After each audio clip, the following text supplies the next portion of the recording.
Contains naughty language and ridiculous situations. Listener discretion is advised.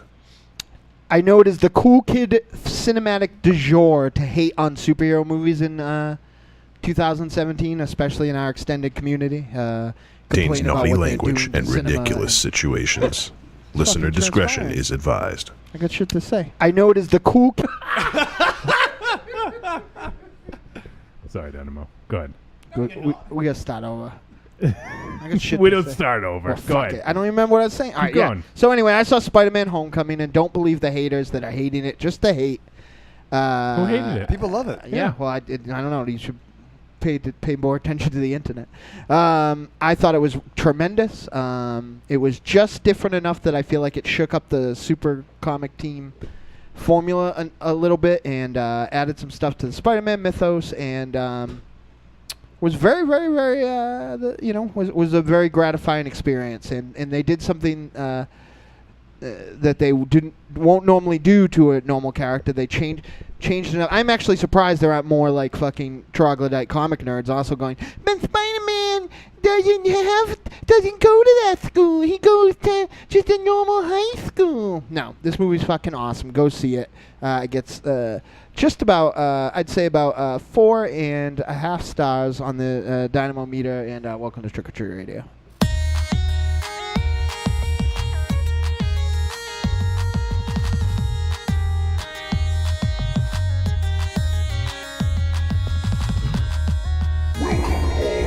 Zombies.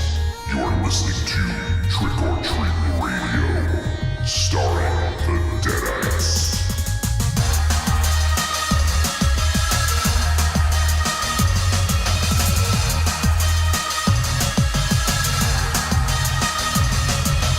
Welcome to episode 259 of Trick or Treat Radio.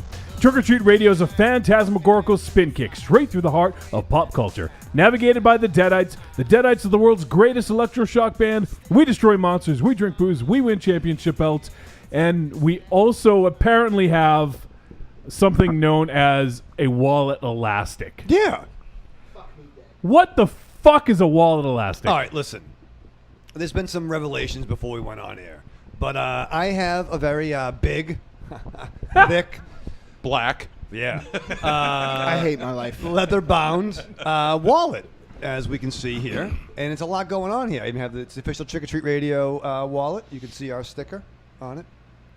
And how do you contain this fucking sausage-like money holder? Let me see. It literally looks like you went to like Ground Round and took all the business cards out of that fishbowl in the front and shoved them in your wallet.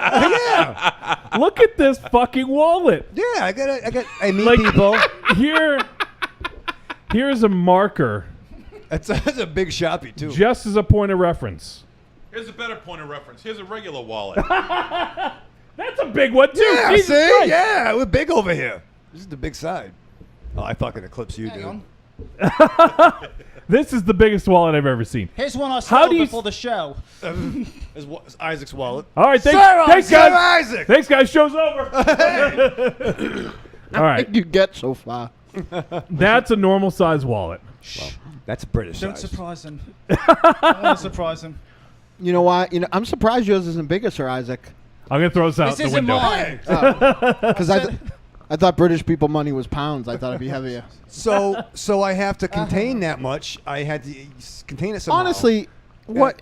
It's Like- not even an elastic. It's a hair tie. Like- It's a hair tie, hair elastic. Like one of those is the guy that painted your family's fence in like 1980. One of those cards is like the guy that just sprayed for ticks. Like you don't need all those. A fat wallet is not a status symbol. It just means somebody who's a pack rat. It just Well, no. means He's got scoliosis a- when yeah. you sit on it. It's my, I he's am got not a he's feeling got a good. punch Don't card. even ask him about sitting on it.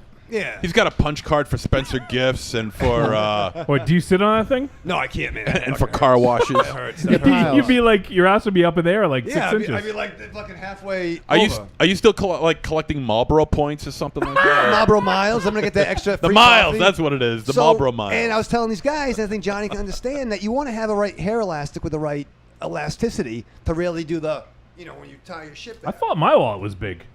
Yeah, well, this is. Look at that. So let me just make sure I've got this right. Mine's pretty big, My but wallet could eat your wallet. I think yours did. My wallet has a debit card, a credit card, 2 identifications and a stop pass card for the movie theater. and an added keychain. It has the Incredible Hulk on the front. You can tell a lot by man's wallet. Yeah. Who has the Incredible Hulk on it? I used to have a wallet back when I was a little kid. It was my grandmother got it for me. I don't know why. It was a it was like a fake leather wallet, like a vinyl wallet with the Incredible Hulk on the front, and it was a wallet / keychain. Now I don't know what an 8-year-old is going to do with a keychain. I've got news for you. She did that because she figured it was the only way that you could carry on a do not resuscitate card. So to contain this, I used a hair elastic. And then you put in your front pocket where there's nothing big that'll knock you. Raven Shadow, I bet if you go through those cards, half of them you don't need. Half. I say 80, 90%. At least half. That's fair. That's fair. So why Why don't don't you fucking open go it? through Empty it. Empty it. Oh, yeah, we're doing a show. I'll do it over the weekend. No, do it now. No, you got 3 hours. Yeah, do it during the show. What the fuck? Look at this.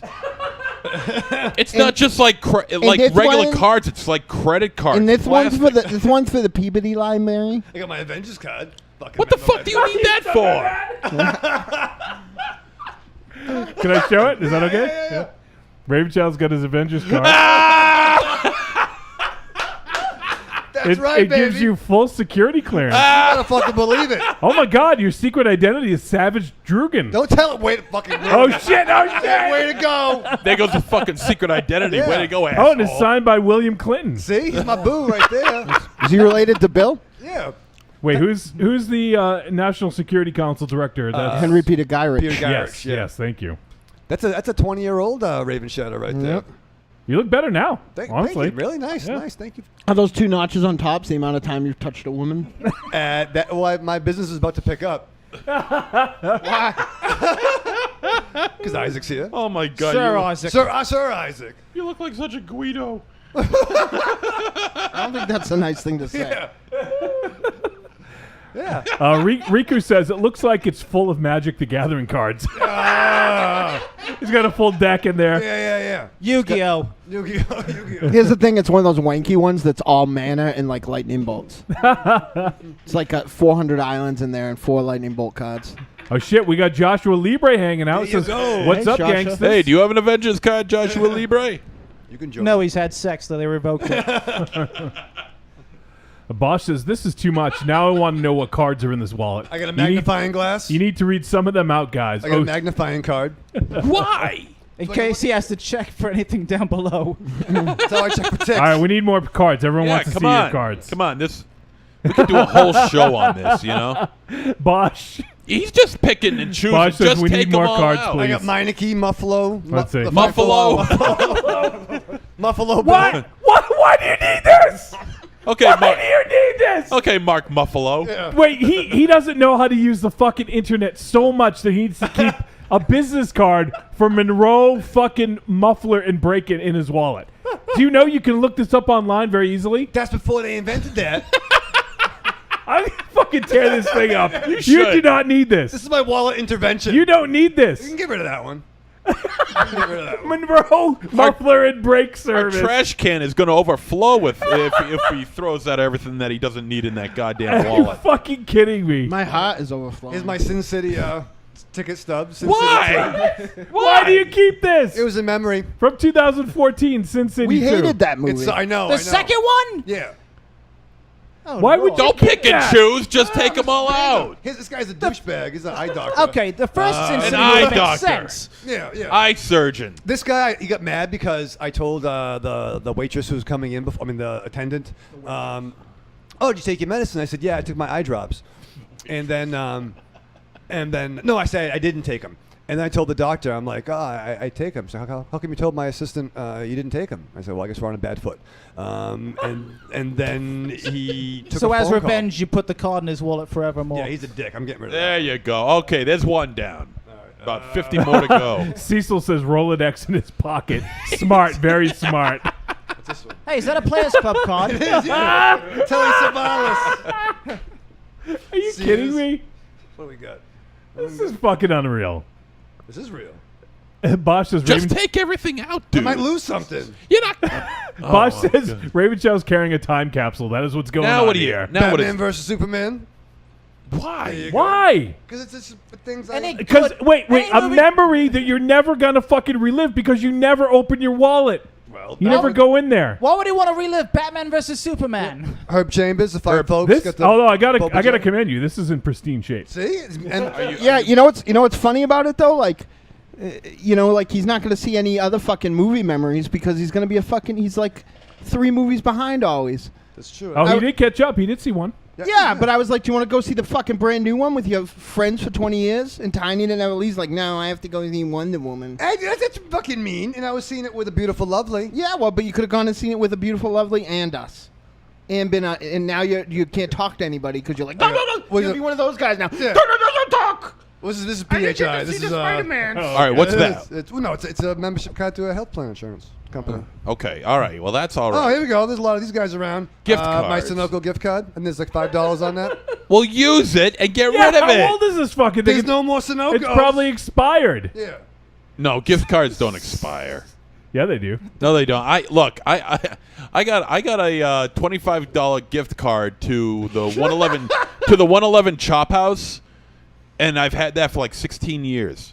The What the fuck is this? It's for fucking voting for a car show. Cars of Summer Classic Car Show.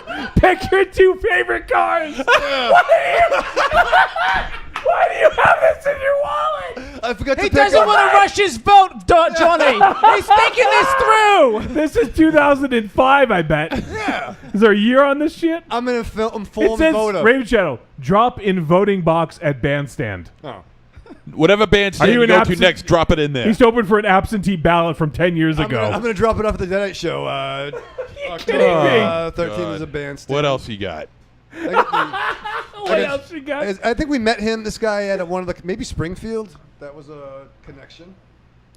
I don't know. GWA podcast. His name's Ballsrog. Yes. He's the president. And also Also a client, yeah. apparently. Oh, it's my. Oh, appointment. look, 2 tickets to the Fire Festival. Oh, my next appointment. 10 years ago. Yeah, you put that one on there. They're the fine folks that take care. Oh, this is actually last year.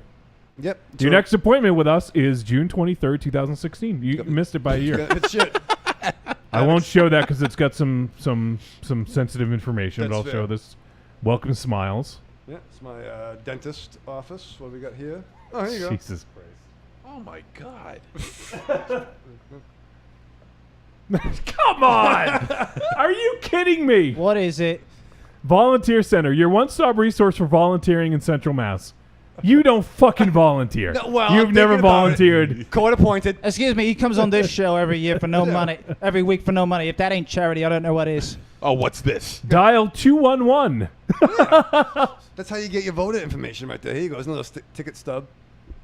Guardians of the Galaxy Oh, a good film. The first one. from 2014. Oh, Jesus. Why? Oh, because I really enjoy. We all went with our friends. Everyone Yeah, was but- there. Dude, if you got something but like a that, me- you put it in a scrapbook or you But put it it's- in your drawer or something. A you know? memory is nice, but you never go through it. Do you pull that out at night and be like, oh man, Oh, I remember. Rocket Raccoon? I know, right? Rocky Raccoon. Oh, I need to call this guy. It's my auto guy. I gotta call Oh, him. Batman's beating up Superman. All right, well, Raven Shadow goes through that. We haven't even introduced our guest. We're fucking sideswiped by this. But in studio, it's been a while, but we have with us the supervillain supreme, Sir Isaac! Thank you. That's right, you basement dwellers. I'm back to class up the joint once again. And yes, you're welcome. How's Devil's Night? You getting ready? Oh, that's not for a month or 2. I know. But let me tell you, Johnny, this has been a wonderful year. Yeah? My criminal enterprises are in full swing. And at last, after 8 years, one of my guys is in the White House. Trump! Trump! All right, Trump! you guys, Yeah! escort him out of here right now, let please. go. Might try and make me. I'll have you all deported. We live here. Can you actually say that with a straight face? Absolutely. Wait, you talking to him? No, you. Oh, What about yeah. the Queen? Yeah. The mum. I'm in America. America? Nobody cares about the Queen. I'm pretty sure she ain't even real now. Just a giant Muppet they pull out every once in a while to bow down. And, you know. Well, it's great. One of my people finally took over your country, and the craziest One part. of your people? One of a villain, a super villain. Oh. Don't you hear Dynamo call him that practically every week? Dynamo, wake up. Come on, buddy. I don't even give him that distinction. Okay, he's not He's an idiot. the smartest of the super villains, Oh, we don't but show he and is smell definitely yet. not one of. He is definitely not one of the heroes. Give me that. Oh, no, definitely not. He's got his little problems, but still, after 8 years of somebody putting someone else's needs over their own, all that is finally changing. Jesus. All right. In the chat room, Bosch says, eBay this wallet, you'll be rich. Cecil says you need multicolored tabs like in a binder to mark the chunks of, of auto insurance, lawn people, and shit. Bosch says this is podcast gold. Julie Meow Meows is hanging out. She says, hey, everyone. Hey, hey. Hi, Julie. And Cecil says, hey, wallet scrapbooking going on here. Looks like Julie's having sound problems. I don't think anyone else is. So if you are, you can't hear us. But Lucky. She's just upset because I wasn't talking. She thought it was burp. Bosch says, freaks on eBay would love this. Ass, sweat, fart-infused time capsule. Ooh. $69. And Cecil says, I only save rated R ticket stubs because I'm legit. All right, well, I'll do that too. I got fucking space. No, you don't. No, I don't. I'll get a new one. I still have a ticket stub from when I went to go see Army of Darkness. Is it in your Okay. wallet? Prove it. Is it in your wallet? Is it your wallet? It's in my scrapbook. Well, don't believe you. I have a scrapbook. I have a horror scrapbook, and that was when I used to take all the reviews of horror films in newspapers or whatever, and I would put them in a scrapbook. And I did that with Army of Darkness, and when I went to go see it, I saved the stub. You can't make it out, though. That's the only thing. You can't make it out because tickets look different back then, and the ink on it kind of died out. But I want to see. Did you bring that in? We should look at that. Okay. Show and tell. Like that. Yeah, I'd love to miss that episode. You should. Put it in the title. Oh, man. Cecil says, this all makes sense if Raven Shadow was Gambit. Hey, shh. Share. Then he also said, this is giving me OCD that I don't have. Bosch wants to know, take a whiff of the wallet, guys. What does it smell like? I ain't smelling that. Regret. I'm not smelling any No part of way. Raven Shadow. Riku says, Trump is the most Z-tier supervillain. He's so obscure that he wouldn't be killed to give a hero a dark edge. Can you actually put that in your back pocket? It hurts. He may be Z-list, but he beat your Z-list candidate. Yeah, great. Let's see if he could stuff this in his It was back like pocket. the worst election ever. He's got no ass, so he should be able to do it. Fat Lex Luthor versus the Crypt Keeper. Oh, look at that. You got ass. Now he's got an You got ass Wait. implants? wait. Dynamo, quick question. Which one was which?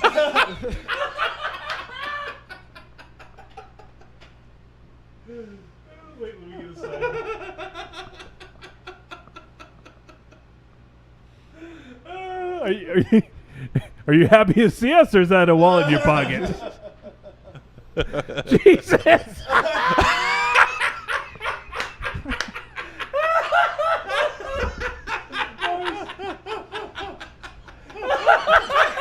All right, I'm gonna post that.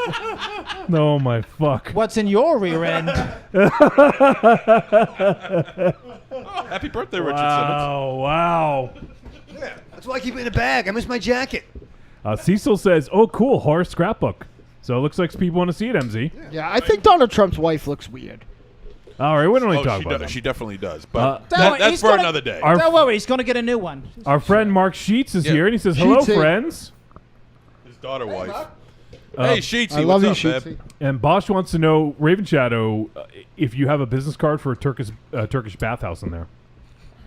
I think I fucking tore it up. Just one? Why?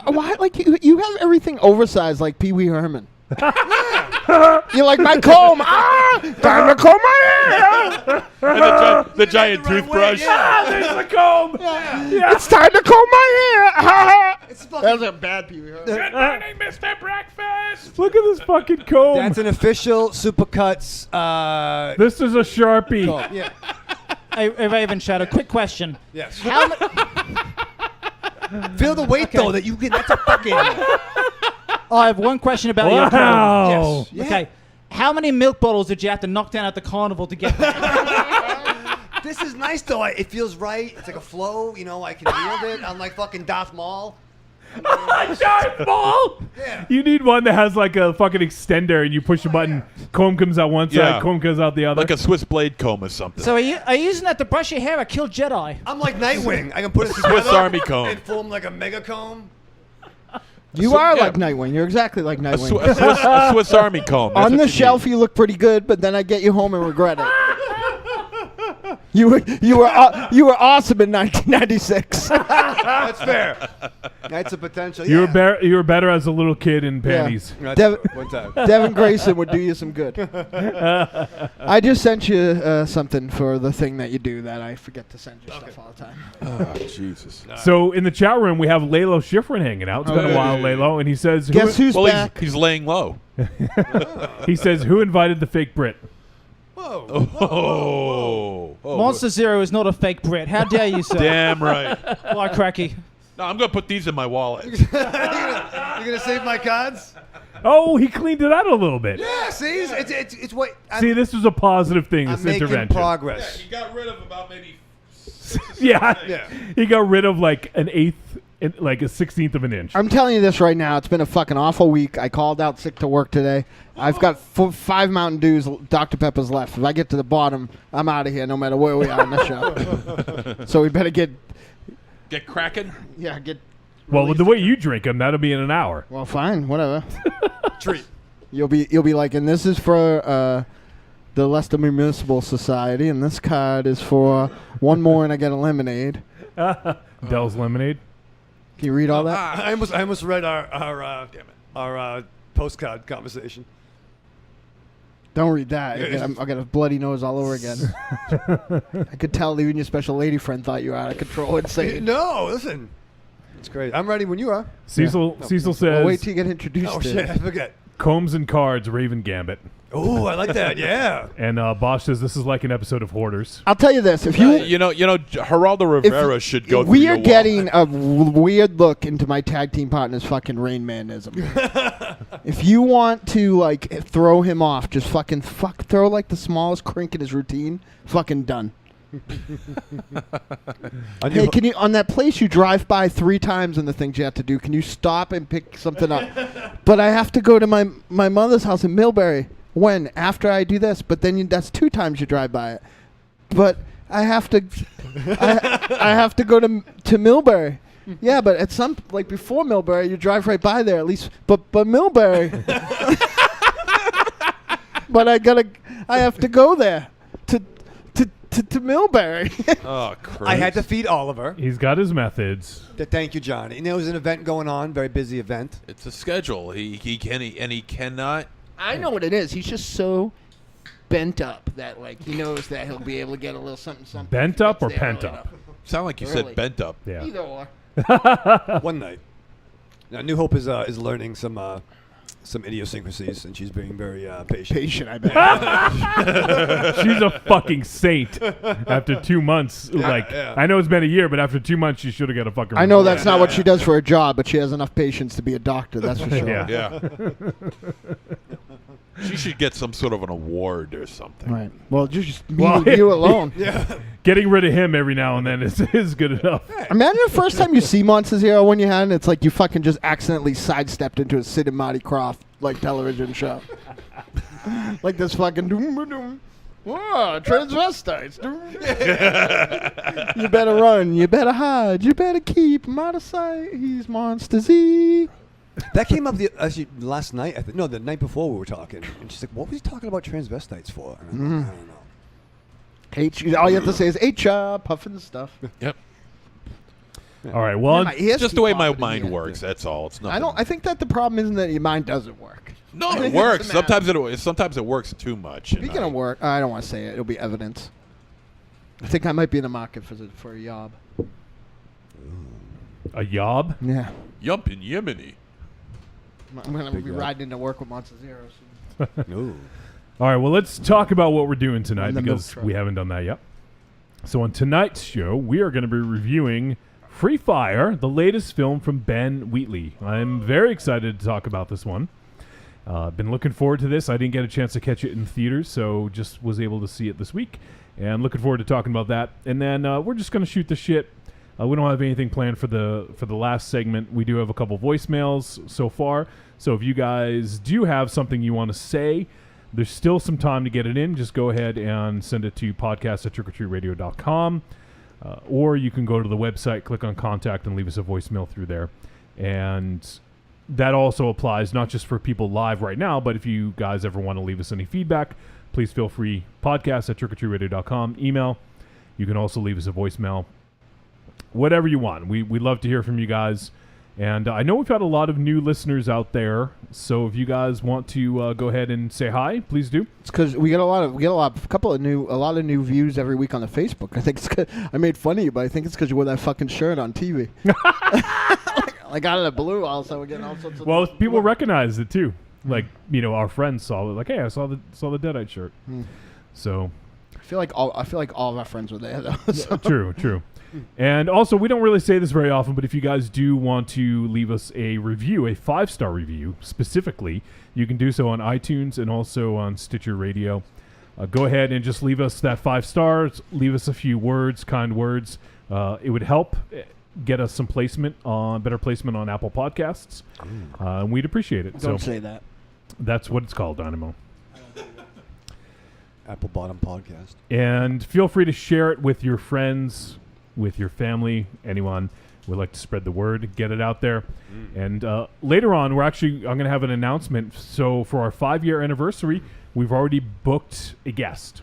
Really? Great. So we're going to talk about that later on. We'll do the tease. And Is it we'll Jakey? I'm not going to say right now. Is it Coop? I'm not going to Because say I'm not anything. interested then. Yeah. It's not me. Then I'm not You couldn't afford me. Why are you here then? I didn't pay anything for you. No, because I've paid for this place, so I come in here as well. Oh, yeah, shit. The That's landlord. right. Yeah, he is kind of like the landlord now. Yeah, well, you know It's what? like a We have a fucking problem. sitcom. We have a problem with the bathroom. Do you think you can get that fixed or something? No. He's going to leave us a I'll come fucking in here to see bedpan. if you guys are doing drugs behind my back, and you can imagine my disappointment when I found out you're not. Okay, Mr. Furley. I've never done any drugs ever. What do you think of that? I prefer Mr. White. Well, Tiny White? Well, he's not. Walter. Oh, never mind. I think I prefer him as a landlord over Tiny White. By the way, Johnny, not to question your production abilities, but you realize you've introduced more people on the chat room than you have in the studio, right? Yeah, well, they're more Thank you, important. Isaac. Sir Isaac. Thank you, Sir Isaac. You're very smart. Lord. You Lord. If it's not him, it's you. Well, it's He introduced a lot of my favorite people though, and Yeah, he introduced me. Yes. That's all that matters. well, yeah. We got some great listeners out there, and now I'm really sounding like I'm kissing ass. Johnny, what's next? Cecil says Sid and Marty's nightmare fuel. It's true. Oily Maniac is hanging out. HP Cinemati Croft. H.P. Lovecraft. You better run. You better hide. You better keep him out of sight. He's Cthulhu. So Sigmund the Sea Monster is actually Cthulhu. Right. Oh. Or Dagon. Think about that. Wow. Could be Dagon. Oh, yeah, that's true. Dagon was in the ocean. That's right. Yeah. Wow. I always thought it was pronounced Dagon. Me too. You would You probably Brits. be right, Brits. Both of you. Okay, that makes sense. You probably have correct pronunciation of things. Well, Sir Isaac, he's from across the pond, and they say things a little differently over there. There's something in my way on the screen. I feel like I got like a sweater on that I can't see that I can move out of. I'm not sure what it is though. Like wearing a sweater? No. Wearing a sweater? Cardigan, off again. I can't wait for cardigan weather to be back.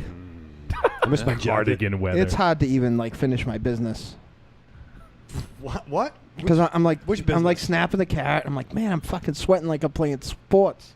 Why don't you sit in front of the fan? No, I don't want anything to. I'm trying to get something out. I don't want anything to blow in by accident. So, Mars, your boy Oily Maniac's hanging out. That's my boy. He says, good evening, everyone. Sheetsy says, who's going to Rock and Shock? We are, Sheetsy. Hey, I got I haven't decided yet. my surgery's in a few weeks, and if they don't cut my head off, I'll be there for sure. And if not, at least your head will be. Right. We'll Just keep put it on the table. We'll keep it on ice. Yeah, keep it under a glass dome or something. I can just see you taking it from table to table doing Herbert West impersonation. Yes, yeah. Oh, can we do that thing where you get like the Mickey Mouse hat and put it on there, just like Walt Disney? Creepy girl just showed up. Oh boy. And Creepy Girl says, "Hey, what did I miss?" Bosch said they played with Raven Shadow's wallet for 30 minutes. Cecil says wallet scrapbooking. Creepy Girl says, "Huh?" Just listen to the episode, babe. You'll understand. Babe. Babe. That's harassment, brother. Corny says, "You didn't introduce me, did you?" It's because you weren't here, Corny. Yeah. I'm introducing you now. Corny and Mars in trouble in 2020. 2020. Yeah. If The Rock runs. Oh yeah. Yeah. I don't even think the Deadites can beat The Rock. John Cena couldn't beat him. He's on payroll. Fucking Michael Ray. I just got hit in the face with a fucking Michael Ray shadow here from the. What? Yeah. It's like Superman. He can cut through iron. It's a great one though. You should be worried. No, that's a bad one. Get that one out. Like in Superman 4, it holds Thank up like a giant boulder, a single strand of his hair. That's very good. That's why I carry tweezers. And that's why you're not alled to go on any Pantera shows. The Pantera is all Danzig, about okay. fucking Phil loves. Well, fucking unfortunately, Pantera's not going to be around. tweezers. Right. The damage plan. Whatever the fuck. What are you talking about? They're not around They're either. not around either, you asshole. How about Down? Is Down still Yes, around? yes. Down. You should go to a. Super Joint Ritual. Right, I know my shit, They're right? playing at all the white supremacy parties. Well, Isaac booked it. Sir Isaac. Isaac who? Sir Isaac Yankum. Not Isaac Hayes. DDS. All right, let's introduce people. I am Johnny Wolfenson, the pencil pusher, producer of media. For the Deadites, Trick or Treat Radio, and the Grand Guignol Network, we also have the immortal gunslinger, singer, and lyricist for the Deadites, Dynamo Mars. Hung out with Tiny White and Ares God of War the Wow. other day. They say hello. Hello. Well, actually, Tiny White says hello, and he misses all the listeners, and Ares said this. He's crossing his arms, looking mean. That's what Ares said the whole time. Oh, okay. He's very good at that. Yeah. We also have the vulgar guru of horror, star of Blood Pigs and Fetus, one-time contributor for Horror Hound magazine, Monster Zero. Hello. I got nothing else. Well, let me just say this. Rest in peace, Wally Burr. Wally Burr was the voice director for Transformers and G.I. Joe. And Transformers. he was 91. Wow. I love the And stuff he so- did with Snake Eyes. It's because the P was silent. And so, you know, Cool I don't as know. young. I don't know. I can't remember how he died or if it was even released. But you know, 91's not so bad. So We're so young. rest in peace. He Wally looking Burr. forward to 91, MZ? If I can make it halfway to 91, I'll be doing okay. What voices did he do? Well, he was the voice director. Oh, he wasn't even anybody. He wasn't. He Flint? didn't voice any of the characters. No, he was the voice director. No, he said talk over there, I'm literally. and you talk over there. The Monday Night Wars better happen soon because this tag team is on tenuous ground. No, it was a big talent. He Yeah, was. but I don't so know. I mean, 91 now, that is old. But I mean, that's pretty good. yeah, but I mean, I don't know. If you stay working and feel vital and make art to some degree, you can. So you're doomed. Right. You know, Well, and, I make plenty of art. I just don't feel vital. you know, and they say, and, you know, and the people that have worked with him have said that he's not. You know, he was very good at what he did, but he wasn't exactly the easiest person to work with because he wanted things to be specific, just right, the way he had it in his head. And if you didn't have it, if you were off by the slightest bit, he would have you do it again and again and again until you got it right. Is there any chance he ever worked with Orson Welles? Because there's some audio I'd love to hear. I'm sure he did. As unfortunately, I don't believe there's any audio available when he worked on the Transformers movie. Yeah, it just hit me. I just realized that. Yeah, he might actually have worked on it. Did he do Maybe he did. Transformers? Because I know he did Huh? G.I. Joe. Say Did it? the guy work on Transformers and G.I. Joe? Yeah. Or Yeah. Oh, okay. Yeah. But as far as I know, I don't think there's any audio of Wally Burr working with Orson Welles. I don't think so. In fact, come to think of it, I can't think of any Wally Burr audio clips at all. I'm sure if there were, they would have been presented on, the Transformers, the series that, the DVDs that came out. And Maybe other he's things. the one that went. That was good. That guy's He good. could have. No, that was Michael Winslow. Love Michael. No, I was just Winslow. asking because, if you go on YouTube, Orson Welles' outtakes are almost as good as the actual stuff that made it to theaters, Oh, yeah. No doubt. especially the wine commercials. I could watch those all day. That guy was on fucking fire. The French. That's my Saying favorite. that great. That's my favorite one. The French. He's doing Orson Welles is doing a wine commercial, and he's fucking hammered.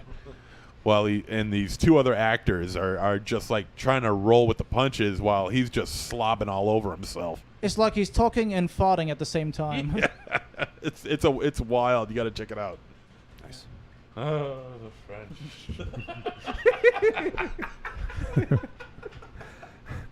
All right, so that's everyone. Listen, there's another person. There's another person. Who did I miss? He already introduced me. Don't wait, worry. I got Sir Isaac. Yeah. I got myself. Yeah. I got Mars. I got MZ. No, we're all set. No. And you got Michael Ravenshadow's wallet. Yes. Yeah, well, when I There do we it, go. you There we don't like go. when I do it.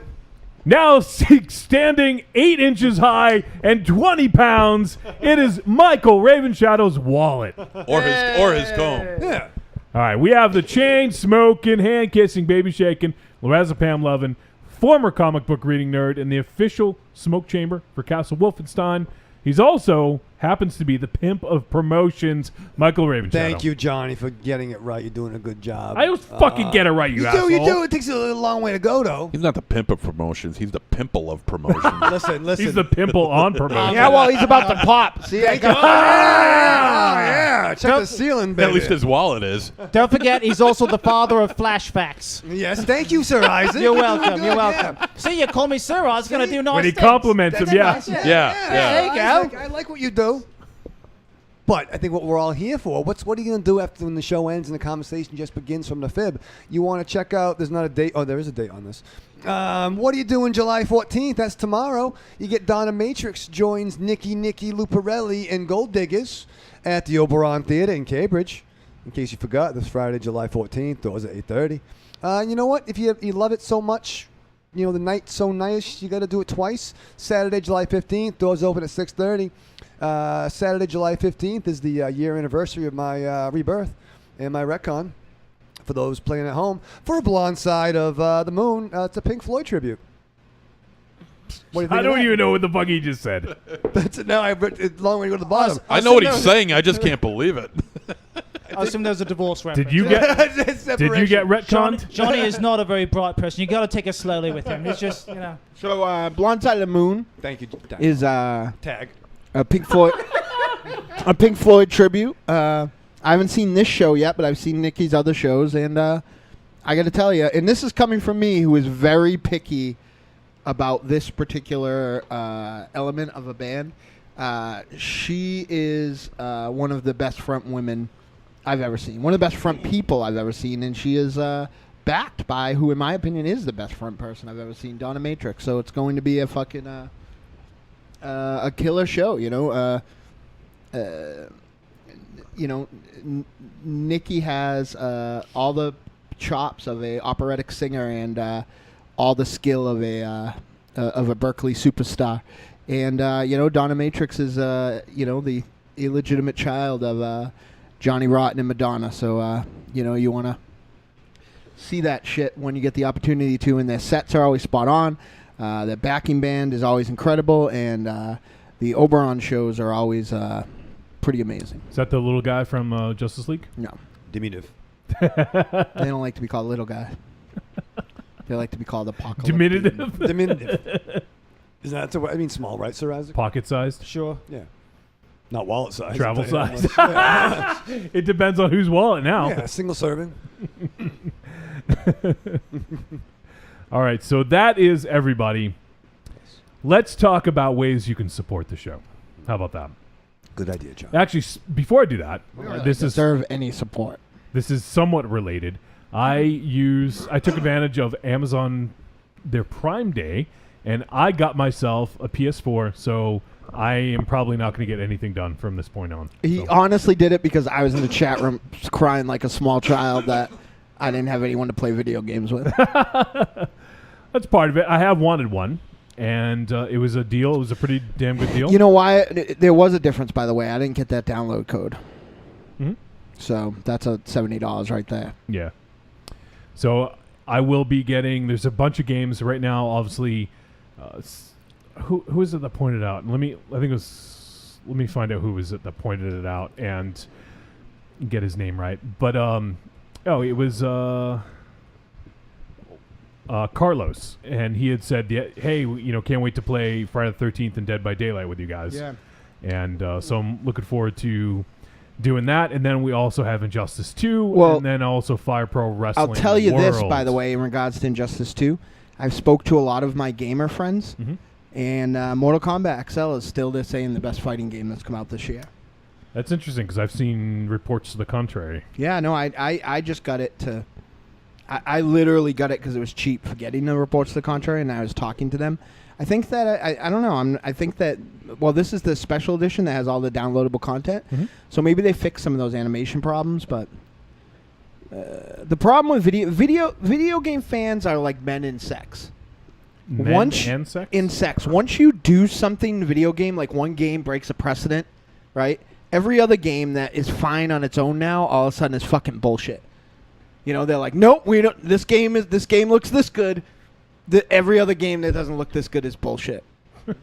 So it's just like the old Chris Rock thing about bringing a woman to bed. If you ever bring a woman to bed, you better install bunk beds and bring her to bed every time because a man isn't gonna, be happy otherwise. And that's how I find video game fans are like. If I'll tell you this, the person I go to for video game stuff is my spirit animal, Chris Davies Rowan, and he told me that shit was awesome. He's not the one that said it was the best fighting game of the year. He didn't make any qualifications about it other than it being awesome. So Cool. Very cool. So I'm looking forward to that. But if you guys do want to support us, head to trickortreatradio.com. On the right-hand side, you're going to see a bunch of ways you can support us. As I just mentioned, Amazon. You click on the Amazon logo, and it's going to bring you to our affiliate link. Everything you purchase in that session gets attributed to us. Doesn't cost them any extra, Michael Raven Shadow. But it helps keep the lights on. So if you do shop on Amazon, please feel free to use our link. One thing you can do, I haven't mentioned this in a while, but if you have it bookmarked, what you can do is go to trickortreatradio.com, right-click on our link, and copy that link, and then use that as your bookmark. That way, every time you click on Amazon to go there, you're using our link. So you can do that. Also, we have a Horror Pack. If you guys are interested in receiving 4 Horror DVDs Pack. or Blu-rays directly to your door, you can sign up for Horror Pack. We get a tiny little cut if you do. And then we have our friends over at Make Some Noise! XSplit! Does that work? I don't know, man. that works. You know what? Nothing changes. We have our friends over at XSplit who provide the live streaming video you see here on Wednesday nights. So if you guys are interested in doing your own stream, you want to do a Let's Play, Watch Us Die. Speaking of which, Mars, I think we might want to do some Fire Pro Wrestling streaming. Yeah, I agree. And commentate over it. I think that'd be a fun time. So we'll see about doing some game stuff. I think that could be fun. It's just a matter of finding time for it. So maybe we'll do some streams. But I think that's it. So if you guys want to, also if you want to, you can just go ahead and we have some merch on trickortreatradio.com. If you want to purchase something, feel free to go through and purchase it. There's some digital content. You can get Trick or Treat Radio's greatest hits. And there's also some Deadites merch on there as well. And Raven Shadow. Yes. Well, hang on a minute, Johnny. I know where you're going, but I want to do something first. Okay. To prove, once again, that I'm still the greatest guest you have ever had and ever will, I brought a gift. Oh, a gift. We'll be dining on something special during the show. He's going to turn off the water because he's our landlord now. I said dining, not dying. If I was going to kill you, I'd done it a lot sooner. Tonight we'll be feasting on none other than Booty-O! Booty-O's! Booty-O's! That's right. Booty-O's! Wow. I don't see Blinkhorn bringing any of this stuff in here. Wow. No, he just brings fucking whiskey. Yeah. Any of I that? would have been more I got excited cups, I got spoons, if it was a there's le- milk in the other room. if it was a Lidios. Oh, wow. There we go. You're fucking class Xer, Isaac. Damn right. We got What the fucking fuck is Bootios. that, man? In the back. It's a unicorn. I don't even know what the Holy shit, this is amazing. fuck. Wowzers. We got Bootios. I don't Fucking diabetes in there. love diabetes. BDOs. Diabetios. Wow. This is a fucking thing, huh? Make your own booty corn mask. Made with 100% positivity. Corny says, I named him the Pimp Promotions. I'm so proud. Not. I'm proud of you, Corny. Thank you, Corny. You're not going to get a vote on that fucking platform. Cecil says, new Injustice 2 stuff will be on the way, I'm assuming. My man Swamp Thing is in Injustice 2. He's so dreamy. And then Cecil says, Master Thief Catwoman. And Riku says, Robin is my boy in Injustice 2. And Lalo loves Swamp Thing as well. Yes. And let's see. And there's some more Injustice 2 chatter. All right, so that's going to do it. Raven Shadow, when you sit down to watch Free Fire, what do you do to prepare for a movie of this caliber? I get excited, man. You know what I do? I open my eyes wide and stare into the middle distance. Spread my feet slightly, more than shoulder width, to create a strong base. I rotate my hips counterclockwise while shifting booty weight from side to side. Raise my left arm while turning my head in opposite direction. Hold to a 5 count, then alternate. I never stop gyrating. Eat some Bootios and strap on. Do you love a scary story? Do you love to dance? The Big Scary Monster Haunts at Midnight is a collection of dark songs about sex, love, death, revenge, and the end of the world.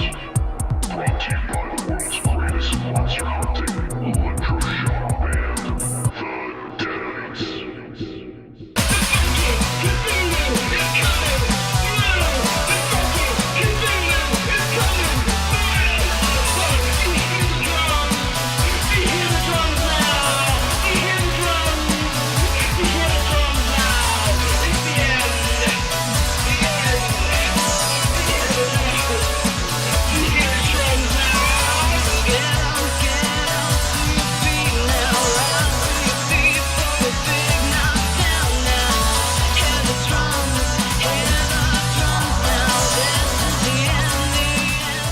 Available on iTunes, Google Music, Amazon, CD Baby, and all other digital distribution sites.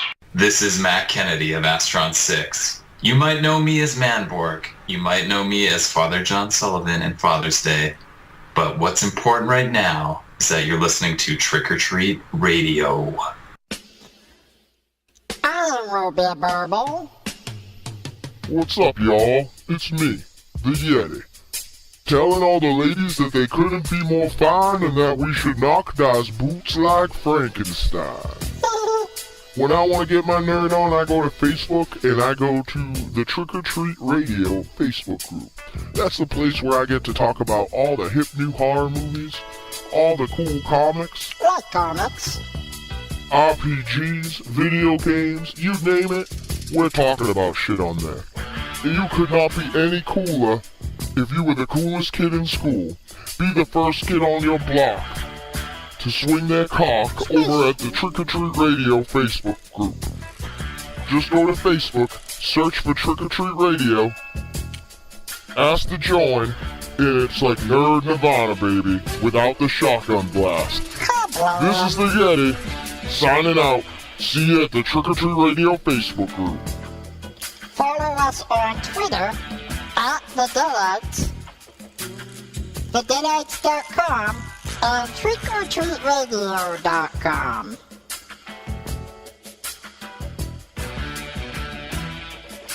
I can tell you I'm never coming back on this show. Especially now that I did that thing that you just made me do. Which I will be sending you an invoice for.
right, we're back on Trick or Treat Radio.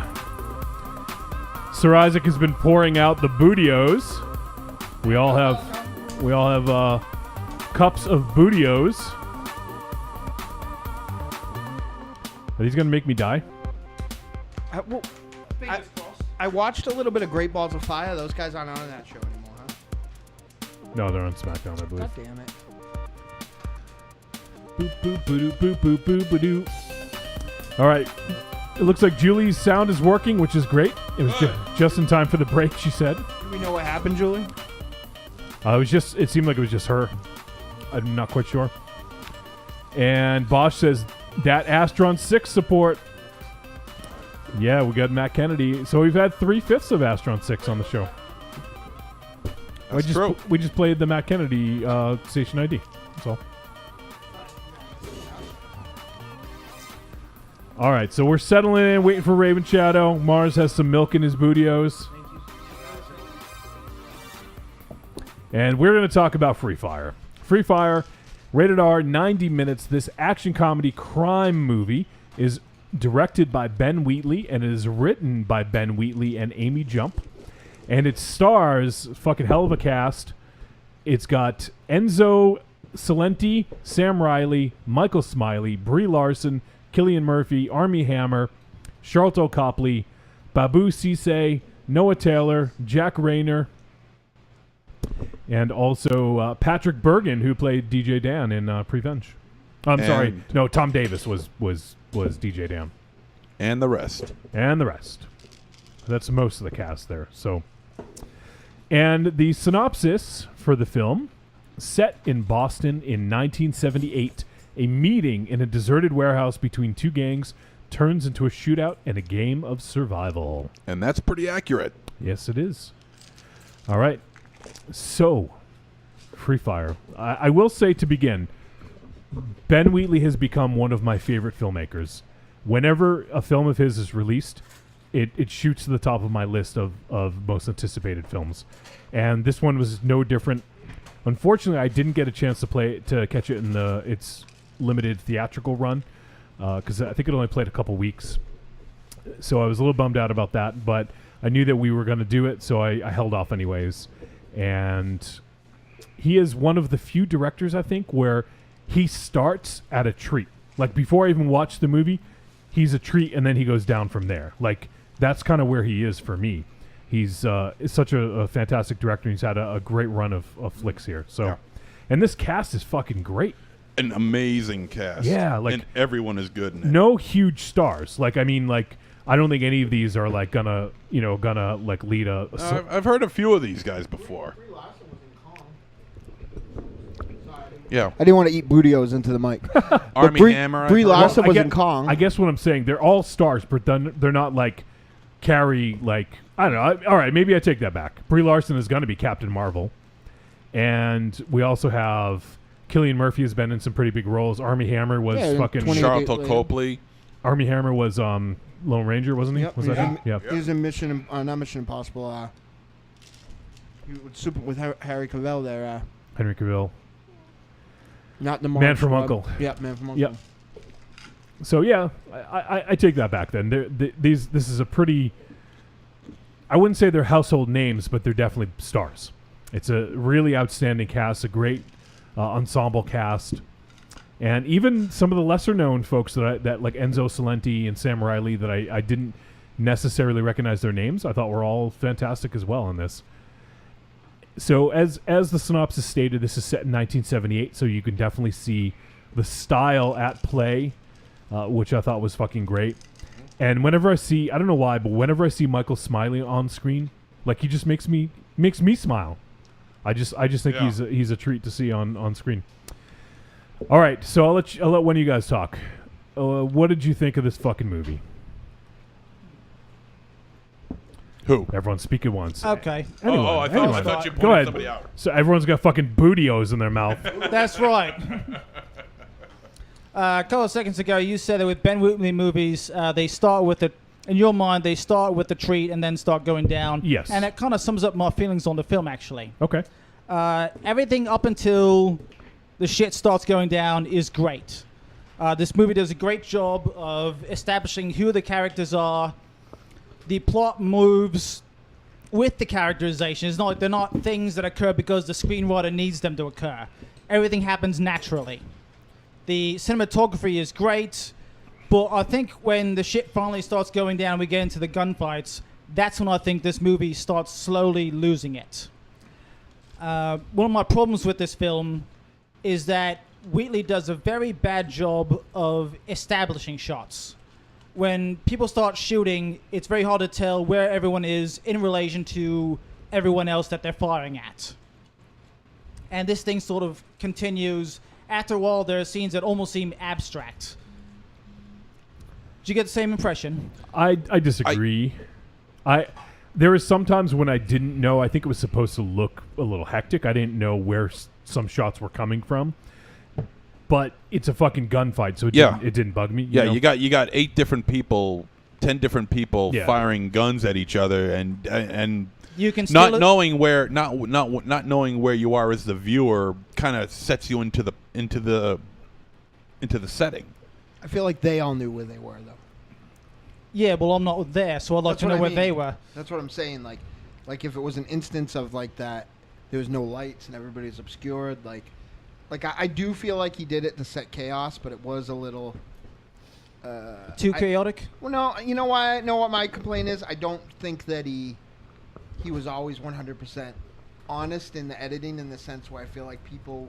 It's not like they jumped around, but I feel like their geography, like somebody would be on one side and like shooting at somebody, and then they would get to the other side of that thing and be a closer proximity, seemingly, to somebody that was on the other side of the room. Well, he had a lot of close-up establishing shots. Right. I mean, close-up shots and medium shots, but never a long shot, never like a good bird's-eye view showing, Now, okay, see, I would've this liked person's that. there, this person's over there. He I could have would've had liked that. He could have had the camera like single-shot tapes, almost like what's his name, P.T. Anderson, just going around, showing, okay, this is where these guys are, and he didn't have anything like that. It was just cut. Almost like Michael Bay in a way. Yeah, I would have liked that myself. Jesus. With half a Let's brain. not go Michael overboard Bay with now. half a brain. Jesus. Now, I would have liked that myself, and I don't really consider it a missed opportunity because Wheatley is a talented director. He knows exactly what he's doing behind the camera. Yeah, but action scenes are different than regular directing. It's one thing to shoot 2 people talking or 2 people going somewhere. It's much different to show 2 people fighting or shooting at each other. I'll agree that it was it was very hectic, and at times you do get a little lost. But I think Wheatley put that into the film. I think that it was was purposely done. I think it was for the viewers' sake. 2-point thing. I think it was to be chaotic, which maybe the only time it bothered me was when. Great, somebody's stealing third What? again. Can you play it? Can I play what? The movie. Why? I like to watch it. We can talk about it. We'll all say we'll watch it together. He wants to see it for the first time. I want to we all talk about that. I was trying to do it quietly. Well, if you didn't go out to have a smoke, So, and another reason that he did it, and this is and I think that this is the reason that, though I don't disagree with Sir Isaac, it doesn't bother me. I feel like the gunfight in most films that have a gunfight, that's sort of what it is about. I think what the people were doing in the gunfight, in between getting shot or not getting shot, was more important than. I mean, they could have been having a snowball fight, I guess, incidentally. I will agree with you that it does, in its own way, add to it, and really does a great job of sort of making a kind of realistic approach to a gunfight, and sort of in the sense that it is chaotic. People get a lot of flesh wounds.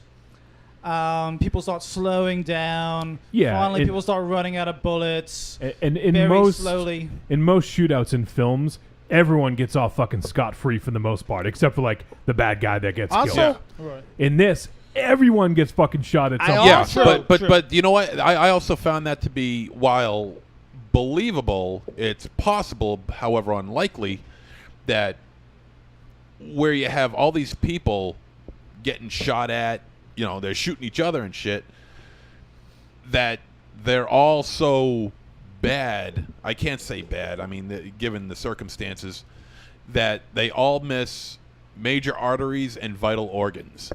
That somehow everyone has the ability to survive to a certain point. I have a in lot this of film. police friends, like a lot. You know, I believe it or not, I do have friends outside. You you like guys. Sting and Yeah. Stuart Copeland. No, but our old manager, Stuart Copeland, was a customer at our old manager's camera shop in Long Beach. But yeah, I think that in talking to them, and a lot of them were military people too. That's not that unrealistic as you would think it would. Like, especially when people are shooting. Because it takes us, my opinion, and this is more of a cinematic thing than anything anybody said to me in real life, it takes a stone cold killer, which I don't think these guys necessarily were, to keep their total composure while there are all these shots going around. And a lot of the shots, if you watched, were like over, you know, like we're not even looking. Now, if you ask anybody that's done any military time, they'll probably have a story about, you know, people unloading a clip on someone or being dead to rights in a shot and just for whatever reason not getting shot. You know, right? I have a lot of stories about unloading clips on people. But Right. please continue, Raven Chat. I mean, I've heard that the scene in Pulp Fiction is one of the more realistic things. Like, just sometimes, you know, like, but I mean, at the you know, at the end of the day, I think all this now, and I could be wrong, but I'm a lot more forgiving with continuity stuff in kind of comedies than I am with any other kind of film. And I feel when you're stretching the bounds of things for comedy, like sometimes things go off the edges because it's serving the gag and not necessarily serving anything else. You know, like it's like the old, and I know, you know, Montezero, this isn't a new thing. Montezero is the king of bitching about continuity errors, like no one I've ever met. But like, Thank you. everybody in the world that I know growing up thought, you know, Michael Myers putting a knife through that guy and him sticking it in the wall was one of the most badass things of all time. This fucking asshole is like, how long is that knife? Well, he had a point. Yeah, but you know, I'm on your side here, MC. so did Thank you, Michael sir. Myers. But you know, so with comedies though, I am a lot more Forgiving? forgiving because it's about the gag. It's not about the. No, I get it. Cecil says, "What is this, Dunkirk?" So, real quick, Cecil says, "Could you compare the action in this to the chases in Baby Driver?" Mars. No, those are better. And Yeah, he says I'll Wheatley just and Wright are non-action doing action, basically. No, that but right. I wasn't worried about Wright doing car chases for starters. Pardon me, Isaac, because some of the please cars continue. stuff that he did in Hot Fuzz, and even a little bit in World's End, like you knew that he knew the mechanic of those old like Smokey and the Bandit and flicks like that, Bullet even, you know. So he understood the mechanic of that. I think. I just don't think it was about that. I think that to hold this beholden to like an action movie, like I think that this was actually, I think they're both kind of wry comedies in the same way. Like it's not like you'll miss that they're trying, either one of them are trying to be funny, but I think that Baby Driver is an action movie with comedy. I think it's an action comedy, and maybe this is a comedy action. Like I think that this is more a slave to the humor than it is the. There was some fucking. I laughed out loud so many times during this fucking movie. Really? There was so many good lines. in Yeah, this. yeah. There was a lot of good stuff. And the in this movie. characters, we haven't even talked about the characters, were all fucking amazing. Yeah, True. Like yeah. True. every character had their quirk, and like Charlton Copley was so He's fucking fucking man. good. He at did that. a great job. stellar, man. He's His getting up there. characterization Yeah. of Vern was fucking It incredible. took me till halfway through to figure out who he reminded me of, but he reminded me of Murray from Flight of the Conchords, plus Peter Jackson's character in Bad Taste. Like those are the two Right, combinations of right. his voice that like. Right, right. I will give credit to this movie. I mean, a lot of the quality in this movie comes from the acting in this film and the characterization. And I think that's what carries it through the almost abstract shots at times, abstract directing at times. Well, that's another guy, Arnie Hammer. Fucking Did a great job as Yeah. Ward. Oh, he his- was great. His character was great. Yeah. Yeah. I love how like thorough he was, and Yeah. he said transparent, and he was always explaining the situation to make sure everything went off without a hitch. And I love, so the setup is great. Like we have an arms deal basically going on. There's people who want to buy guns and people who are selling them. So there's Yeah. two different sides. They couldn't get along. They couldn't let bygones be bygones. There's a mystery. And the way that they end up fighting each other is just Great. ridiculous. Yeah. And also, let's not forget who made this. Like, if you watched Kill List expecting, Yeah. Leon the Professional or even Gross Point Blank, like, you got something different. Like, this is like, he is always going to be bordering on surrealism in what he does. So, like, the offhandedness of the geography of it may have also been. Did the fucking air conditioner just explode? Did I just hear a gunshot or did I dream that? No, I heard it. You dreamed it. Charlton Copley's outside. Yeah. Ready to blow our brains out. When I dream about gunshots, they're going through my brain, so right through my mouth to my spine. But so I don't, so I mean I think that, and I'm not sure. Like I will say, I wasn't sure I'm still not sure. Like I'm not gonna speak for him, but I went into this thinking that this was on paper without seeing it his most straightforward film. Honestly, what I thought was because we reviewed High Rise, and I think we generally liked it, I loved it. but I think I loved it. for some reason I don't remember us loving it. I remember us liking it, but I loved it. okay, all right. I didn't love it. I loved it. It was in my top 13 last year. I do remember so that. was fucking Big Ass Spider in somebody's top 13. So That would be him. It was a fun movie that I enjoyed myself. But the thing about High Rise and is you that had it Bad was Milo. Yeah. High Rise was a more involved flick. It was a pretty involved flick. It was layered. This is a Yeah. very simplistic plot. I honestly think, and I heard this from our buddy Jarrett Blinkhorn, says when he makes his short films, what he does is he tries to focus on one thing he wants to improve, and that's what he does. So he can do it, face it, and then improve on that.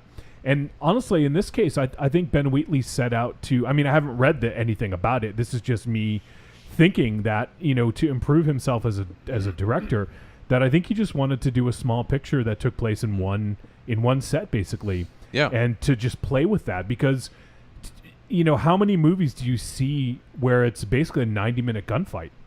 And what's there isn't a big name attached to this. Martin Scorsese. Yeah, he's the executive producer. Yeah. Martin Scorsese? Yeah. I'm Martin Scorsese. Sorry. I had Oh, to break man. into another one of my spot-on impersonations. That was awesome, dude. It was almost like having Martin in the room with us. I made some pictures. Still me.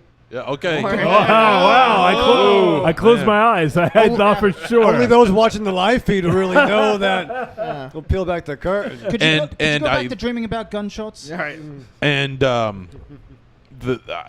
the soundtrack to this movie I thought was fantastic. Oh, it's great. Yeah. And the use of John Denver in this movie, Yeah. I absolutely loved that. I love that with a passion, man. The star of this soundtrack were the Blue Man Group pipe percussion. Yeah, yeah. Right. There was some great. Even the score Yeah.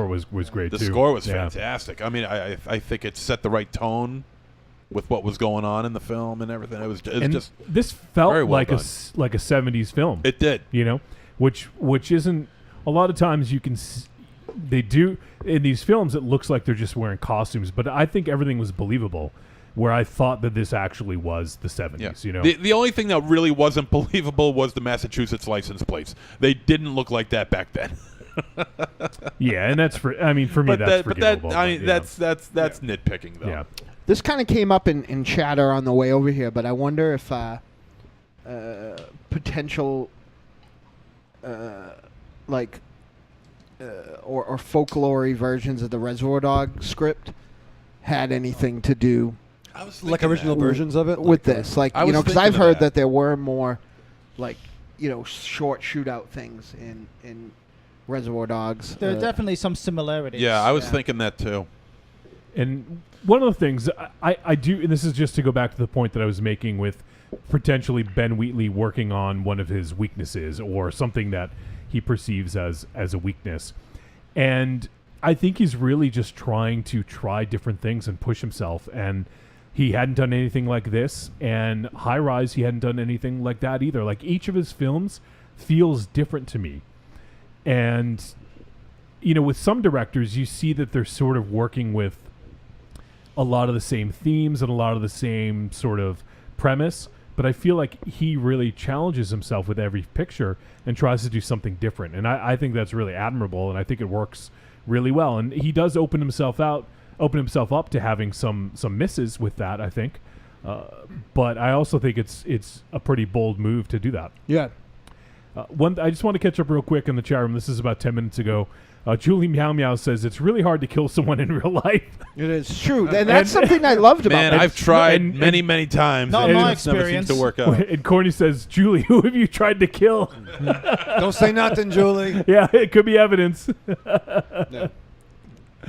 What's the thing? Just because, I mean, if you know, The more Julie says, Yeah. the more enamored I am. I it's know. not I know. like every shot is magic, bullets. Well, You yeah, know what I mean? right. It's fucking. You gotta aim. You can dodge. I always forget the Hitchcock film, but there's that scene where the man and the woman are trying to kill the guy.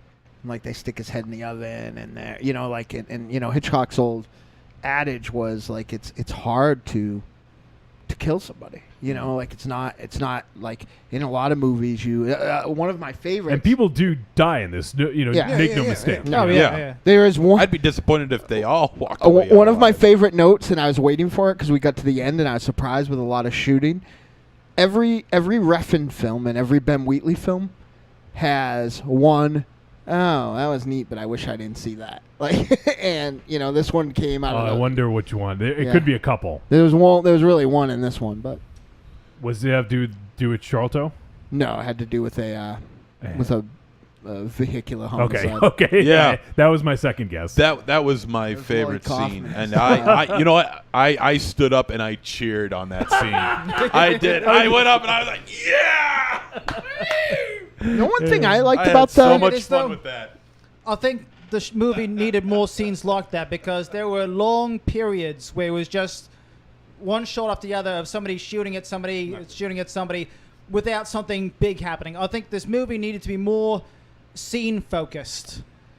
And like just for like every 5 minutes, focus on like 2 or 3 characters who attempt to do something and may fail, and then move on to somebody else attempting something. I and actually- then Yeah, but that would keep going that would like be that too because- long. I preferred this. Because Yeah. there wasn't enough tension in this movie. No, that would take I too disag- long because I if disagree. you focus too much on one character for too long of a time, you're going to have about a dozen other characters standing around, and you're going to be like, okay, these guys are talking. What the hell are the other people doing? I thought there was a lot I of. think you got to move that camera I around. thought there was I a- understand Same room, why. too. At least, I understand. But at least have something plot-wise, one main plot happening every 4 minutes during that 4-minute period, and then maybe something at the 4 minute happens, like the phone rings. I thought that it was. upstairs, For me, and then it- it goes something else, and then another 4 minutes, For me, the cast, something else happens, and the they just cast keep going. did it. Like I didn't Oh, need yeah. to have something always. Well, I moving feel like- forward. But And I also feel like there's a lot of tension considering the humor Yeah, took I the agree. wind out of its sails almost every The time. script is very well done. I love the dialogue in this movie. oh, it's fucking great. I mean, but that's the thing, I mean, it doesn't have to have something going on every 30 seconds or a minute. You can have a couple minutes of dialogue, 3 minutes of dialogue, but it's got to be interesting dialogue, and that's what they injected into this movie here. It was interesting. It was essential to the plot of the film, and they kept it lively. And considering what's been going around them, that's very difficult to do. But Wheatley was able to pull it off, I think. Well, I think the actors and the characters absolutely carried this film, but that's sort of my problem. I don't think Wheatley's directing did enough. There's I don't think there was enough of a plot here. there's one thing, and I think it was mostly something that was on paper. And I agree and disagree with you, Sir Isaac, because there were some incredible cinematography in this film. Like as far as like it wasn't anything that brought you from point A to point B, but it was like little small camera movements, like.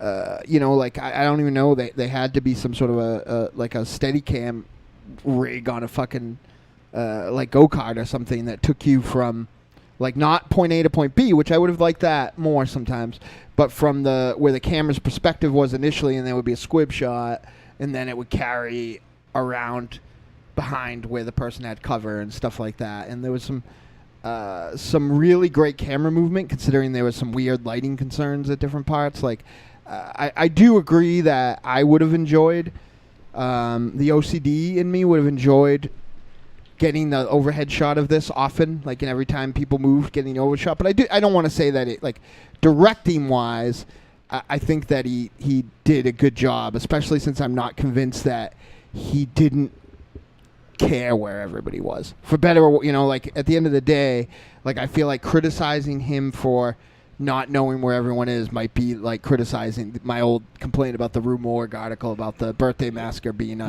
like I feel like that was.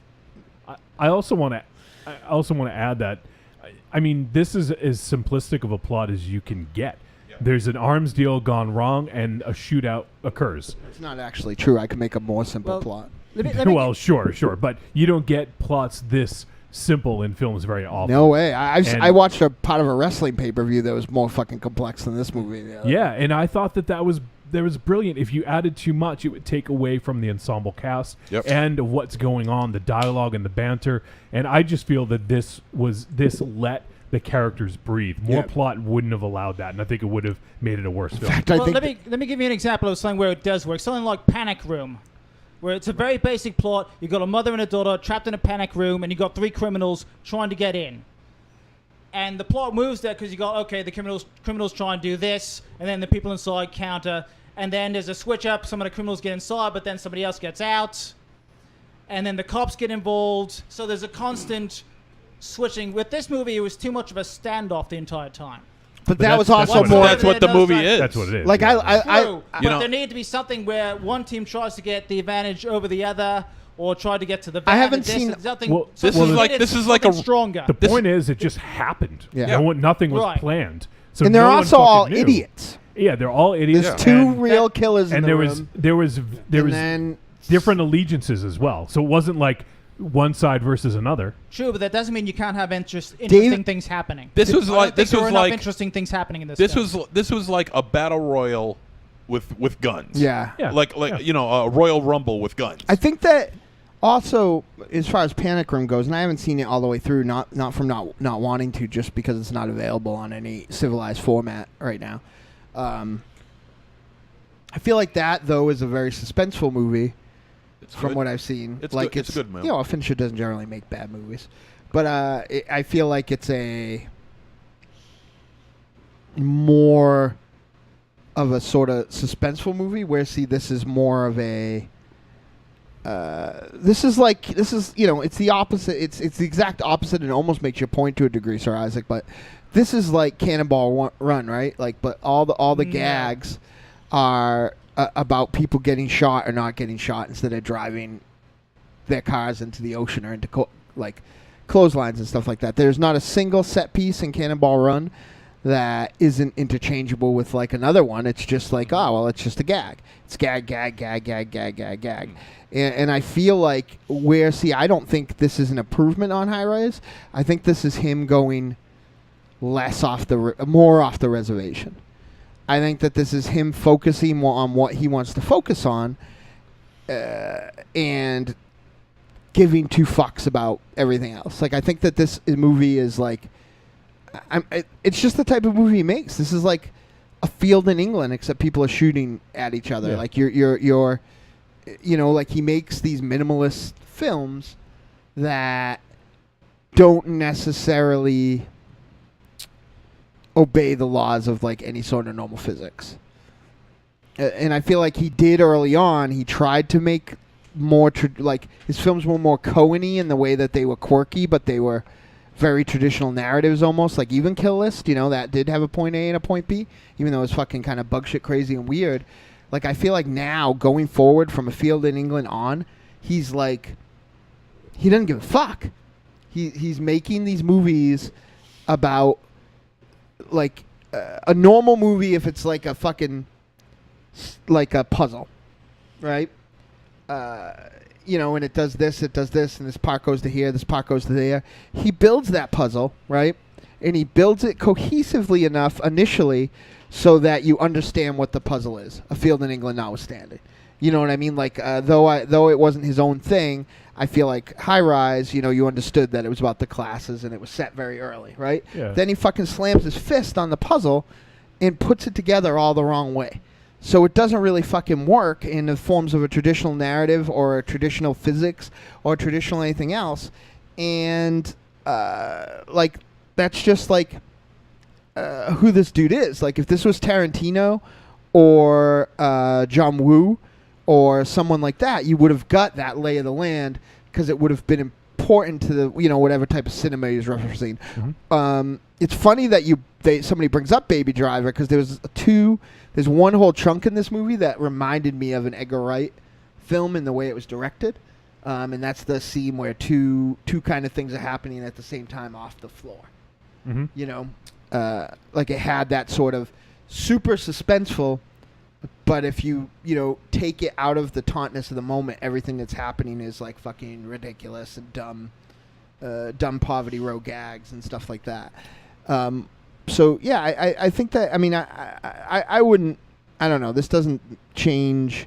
I think this is a very well directed film. My problems with it are me, not the film. My problems with it are that I prefer Howard Hawks films. I prefer to have the, I'm an action guy, so I'm. This is comedy first, action second. Yeah. So I'm thinking in action terms. Like that's kind of what I want. But I did appreciate this for what it is. One of the main reasons I loved it is that that I can think of 3 really obvious times and maybe some other subtle times this movie made you switch your sympathies a few times early on. 3 that I can think of specifically.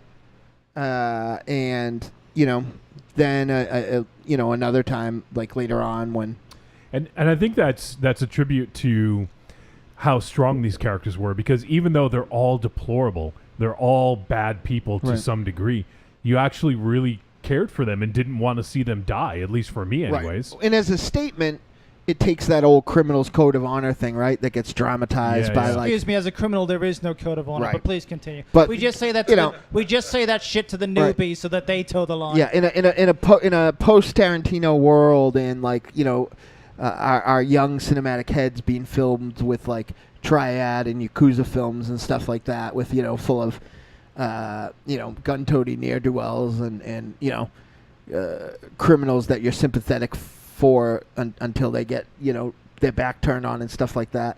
It really makes a powerful almost statement of the hypocrisy of that honor among thieves sort of thing, because like, oh well, that's too far, you did this to somebody, that's too far, and you know what I mean, like then because there was honor amongst thieves, but then not really. It's more of they just wanted to keep the business deal from going south of heaven. Well, you could tell that of they course, were the weakest links fucked it all up. Right, and you could tell that they were upset over. Like they were really disgusted by the prospect of that he actually did that to that person. Well, they were pissed. Yeah, they were pissed off at the guy because he was fucking up the deal. Right. Right, if but he had told them what he did beforehand, they wouldn't have given a shit. Yeah, well, they might not have brought him, but I feel like they really, in that moment, at least the actors portrayed that they were like, wow, they're like, that's really too far. Shitty, that's too much. She's a civilian. Let me real quick catch up, because there were some good points in the chat room that happened several minutes ago. And Cecil says, yeah, agreed, Sir Isaac. Cass is the make or break. Love them. And Cecil also says, I wish they had been able to use Court of the Crimson King by King Crimson, but not that sound-alike prog track that they used. No, I like that track, though. I did too, but I think he's saying that that was probably the inspiration for it, and he wished that they could have got the original thing. Yeah.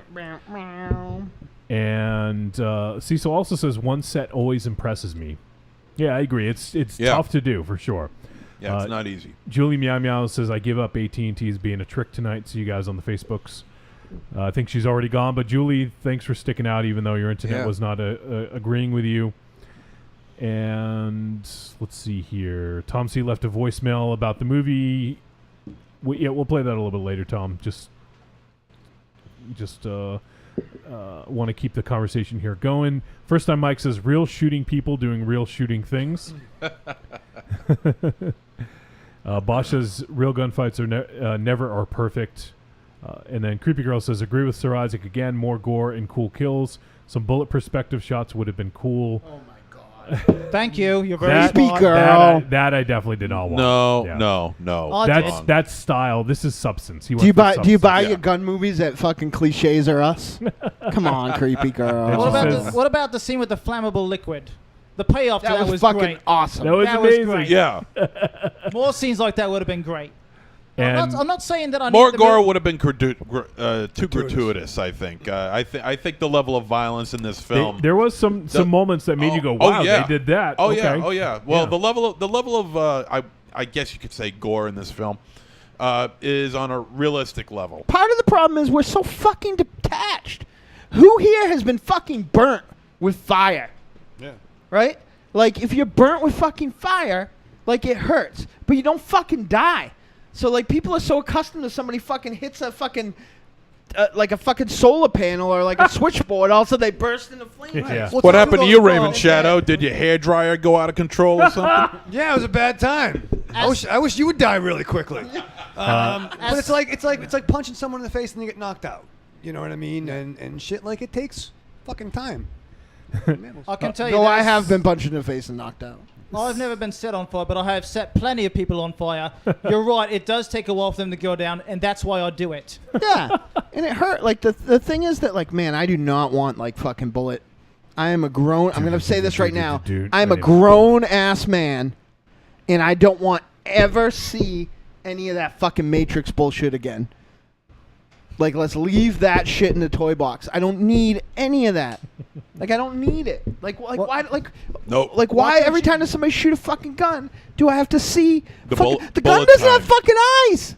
Bullet Why do I have to time. see from the point of view of the fucking gun? The gun can't see the bullet. And even when I fucking sneeze, I don't see the fucking snot fly out of my nose. No, but we do. You really do you? Snot cam. I'm fucking staring at it, but when I'm doing my business, I don't see it fucking fly off onto the fucking Empire Strikes Back pillow. All right, Cecil Point also of shit. says, from what I hear, POS. this movie, from the director's perspective, seems to be about space and geography. Maybe he did fail in that respect. It worked for me visually. Allegiances and also deal making on the spot. Side shifting, and then you hear about more deals being made by new attackers. It's about space. Bosch says the deal making was great. And then Cecil says, like when the phone rings, and he's like, oh, and the implications of that. Melissa, Creepy Girl, says the dialogue was another good thing about the film. Fucking great. Right on. True. A plus. Cecil says, I agree, Army Hammer. Doesn't anyone care how I am?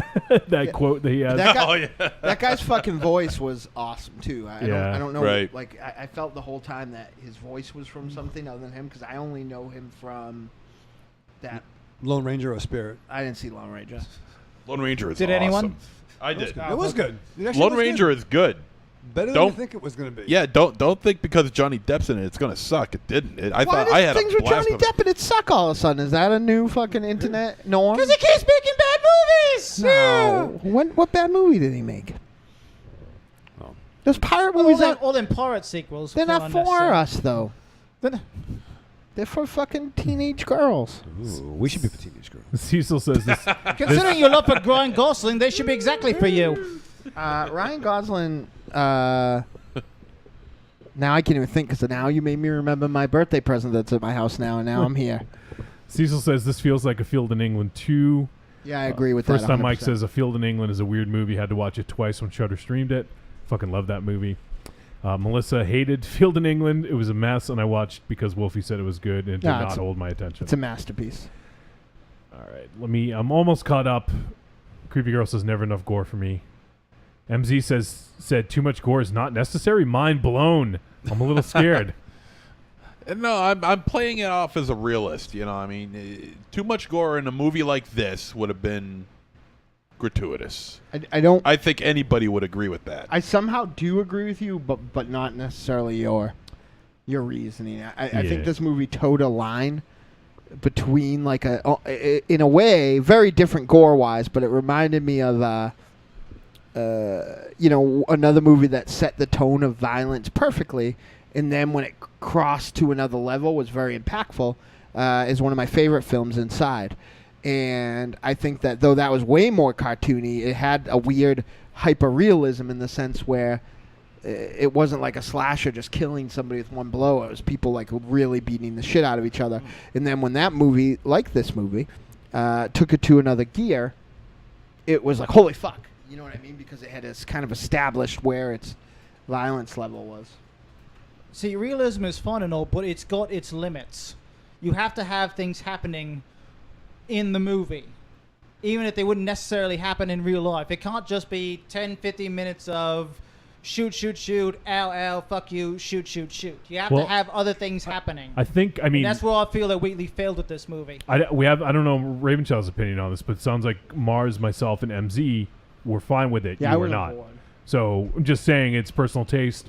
The three of us were fine with the way it was because that's what it's supposed to be. It's not a plot-heavy film. But because it's I about the characters and allowing the film to breathe. And that is what's... The characters are exactly what saved this movie.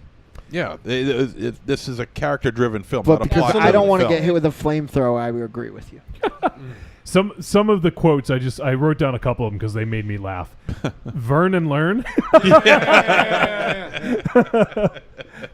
And when they're in the middle of a shootout, they're like, "Oh, we should stop this." And then Vern says, "It's too late. I've been insulted."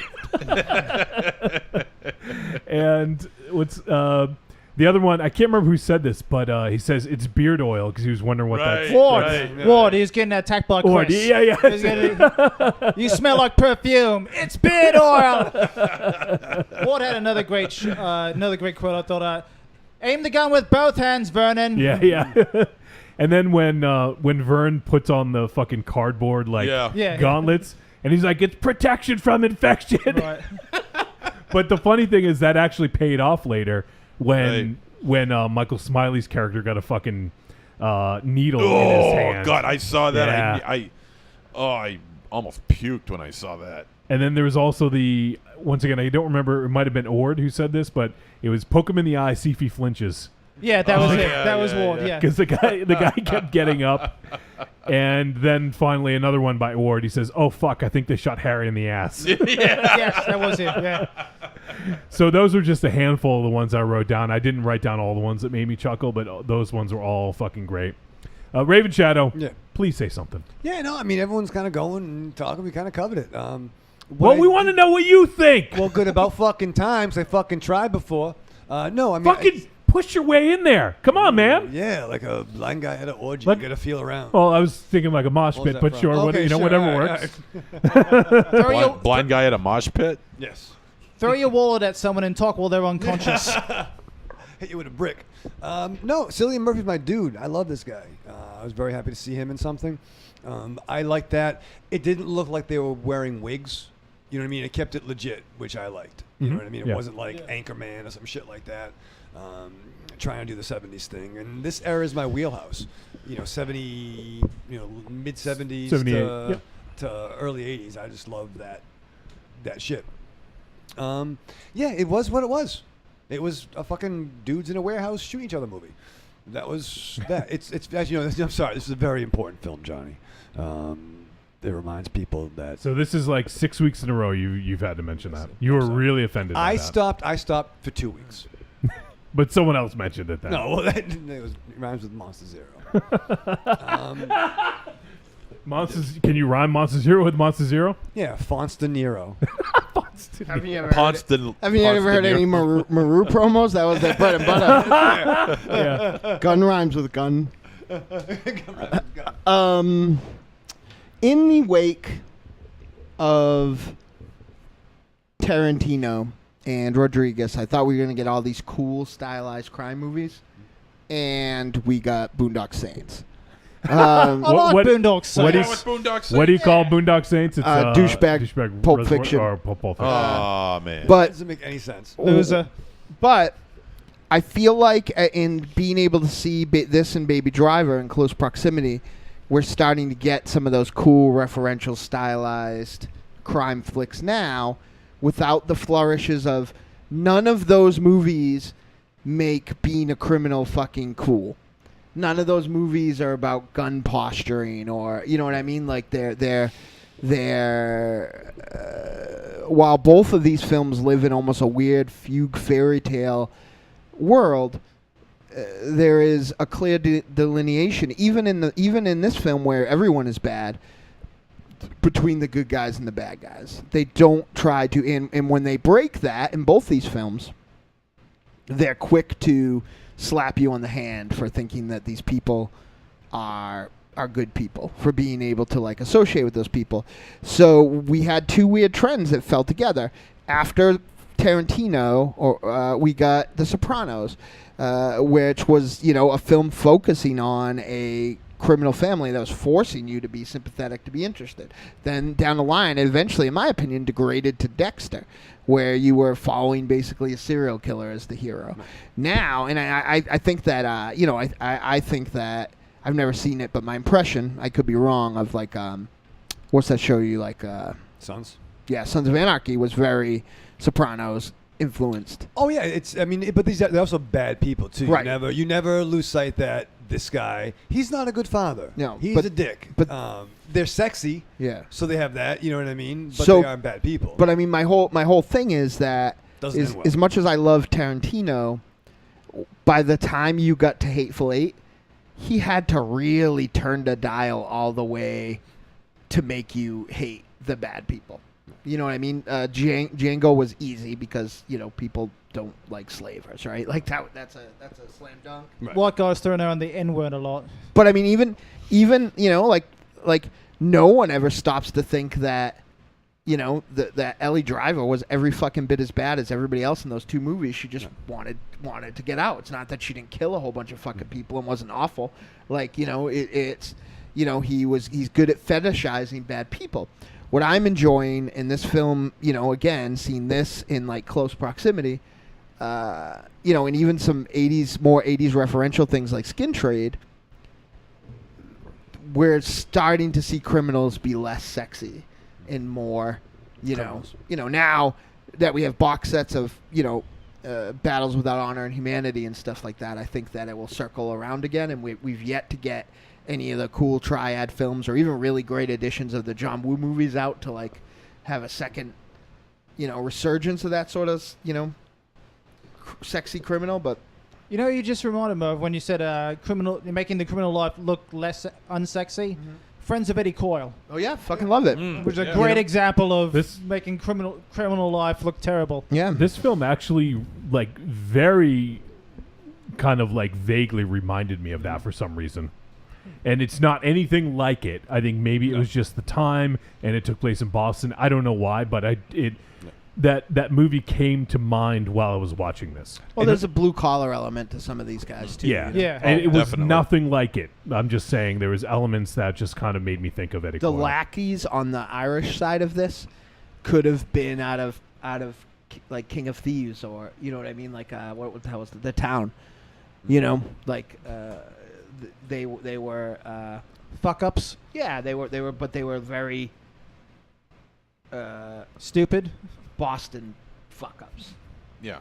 I I mean, Okay, these were gangsters that Whitey Bulger would have wiped away with one finger.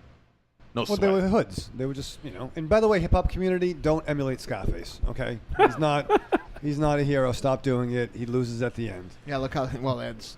Yeah, and he wanted to fuck his sister and killed his best friend. Don't. He's not your hero. Tom C says all deep Doesn't analysis. sound like he's from Millbury though. Tom C says all deep analysis aside, the movie was a lot of fun. I thought. Yeah, no, It was. I had a True. blast. And with that's this movie. another fucking thing about these two movies. Like, there was a lot to be said. Like, Wolfie, I really hope we can consider, even if it's a second segment, doing talking about Baby Driver when it hits video and VOD, because I think there is a lot to say. I'd love to have Tiny on when we do it, Yep. because it's definitely. Sir Isaac is one of the first people who I feel like really loved it. Seemingly. I did like Baby Driver quite Yeah. a lot. Yeah. I liked it more than this film. Who's not a musician. Like, I feel like there's a weird line in the sand drawn between the people who are giving it like 5 stars and the people who are giving it 3.5 stars versus like the musicians versus like the filmmakers. The musical elements of Baby Driver kind of remind me of Oh Brother, Where Art Thou? Where the music is there, but it's not like everybody just suddenly stops and breaks into song like right, a traditional right. musical. Yeah, It's yeah. there in the background. It's there in the iPod. It's almost like that sort only of thing. like those like that movie. In that, it's almost like only Baby hears it. you know what I mean? Like Baby is tuned into the music and it's Right. going in like But there's, around everyone else. yeah, I wish we could get into Baby Driver because he really does the action right. He does a great job with the action scenes in Baby Driver and utilizing the music and sort of connecting the two. Like there's the shootout in Baby Driver where the bullets and the noise that's going through the scene connects with the drum beats on the song. Well, I have a playing in the theory. background. I have to go back and watch it, thinking it now. But I think the whole movie, I think you can set a metronome by it. So Let's. Possibly. Most of us haven't seen it, so I just don't want to Yeah. talk too much about Fair it. enough. So, first time Mike says, "How does a show like you Hannibal?" ever notice when Wolfie's seen something we haven't? There's like 25 minutes of him sitting there and we're reading comics. Name Oh, yeah, one yeah, yeah. movie that happened about. I can't remember it. But I Yeah, know because it. it hasn't happened. That's why. First time Mike says, "How does a show like Hannibal fit your opinion, Mars?" I fucking hate it. It's very boring, and I I- talk about it in chat all the time. Really? I loved Hannibal. Yeah. I didn't see the last season, but the third season. But That's I loved it. outrageous, and that'll get me in trouble, like my Kong Island stuff. And I feel the same way. I just don't care about it. Like it just wasn't for me. I don't Bobby hate it. Chains and Stephanie Wilde were going nuts over it, so I finally started watching. I've got like half the first season, and I gotta admit, I like it. I just started watching the rest of it. Yeah, it's good. Bosch says it's a treat for me, referring to Free Fire, and says those characters and scenes are memorable. Yeah. And Cornelius says Scarface. Haha, Cody Jarrett from the White Heat is my hero, Raven Shadow. What? Who's Cody Jarrett? Don't know. Thought you'd know. I'm Cody Jarrett. Don't piss me off. Double C? Double CJ. Let me just double check my notes, but I think we're getting close to the end here. I Yeah. mean, we've talked a pretty good amount about this. Oh, one thing we didn't mention. Oh that. man, that fucking thing. What about the tickle fight? Oh, that was amazing. And that's when I knew, like, I felt like, you know, and I feel like all comedies that are trying to be subversive about it are like, Yeah. you know, sometimes you have this point, but it's like, am I supposed to be laughing now? Like, and then that's the scene where I was like, okay, like, I'm not just a fucking weirdo. Like, I'm in on it. Yeah. There's, and I love, someone kind of mentioned this earlier, but I love this whole fucking movie like this whole deal went south because the two lowest guys on the totem pole for each side Fucked it up. had a fucking feud. Yeah, and it's true that a chain is only as strong as its weakest link, and Yeah. And those that- guys probably didn't do their due diligence in hiring. and that was pretty much the moral of this movie, really. Don't hire Getting fuck-ups. Monster Zeros out of war. What's good for the goose is good for the Gandalf. And I will admit, there's a character that died about 3/4 of the way through this film. I won't say who, just because I want to keep it spoiler free. But it was a very memorable character, and I was so fucking bummed that he died because, like, he was so fucking awesome and so funny that, like, they did such an amazing job with these characters that when a fucking asshole dies, I was disappointed, you know? So I thought that was, the characterization was top notch in this. Yeah. And the actors pulled it off flawlessly. I especially love Charlton Copley. Oh, that yeah, guy. yeah. That guy is rising. I loved him in the rising on my fucking ladder. A-Team. He's rising on my ladder, man. He's just getting better he's and great, better yeah. and better and better and better. And I do love the ending. I love sort of the first ending, if you will. I thought that was going to be a perfect fucking ending. Yeah. Right. And then something else happens, and I thought that was even just as good, if not better. Yeah. So I was disappointed in the ending. I thought it was rather cliched. I knew that person was going to show up. And then what happens at the very end, I just thought it was very cliched. It reminded me a little too much of Reservoir Dogs without giving too much into it. I think it needed something else. It needed something way out of left field. So the first ending wouldn't have done it for you? It would have been okay, but I knew it wasn't going to be the ending. All right. So I think we can start heading to a verdict on this one because we've talked a lot about Free Fire. Trick or treat, baby. I wonder if people would say you're a trick or a treat. Trick or treat, motherfucker. All right, time for the verdict. We'll let you know whether this flick was a trick or a treat and any final thoughts we may have. Michael Ravenshadow. It's been a rough couple of weeks, film-wise, and kind of on the fence of being done. you know. But I got excited for said this that last week. I did. That's what I'm saying. I'm saying it again. I'll probably say it again next week. But I wanted to see this, and I had fun with it. Good. I did. I had fun with it. Restored your faith You a know, little bit. Yeah. I know, a little reprieve. But no, treat. Awesome. Sir Isaac. I'm going to give this a tepid treat. I think Wheatley dropped the ball on a bunch of things here, but I think the cinematography and the actors absolutely pulled it up. I think it never bored me. Well, bored me a little bit at some points, but I think this is absolutely worth seeing at least once to make your own opinion of. All right, MZ. This was a completely dialogue and character-driven film. Very low on plot, but you don't need a plot for something like this. This was a fantastic flick. I enjoyed the hell out of this. Virtually everything about this movie was done right.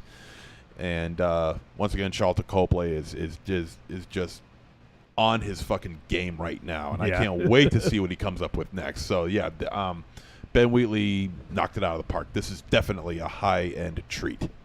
Marsman. I was hoping that I was going halfway through. I was hoping that I was going to,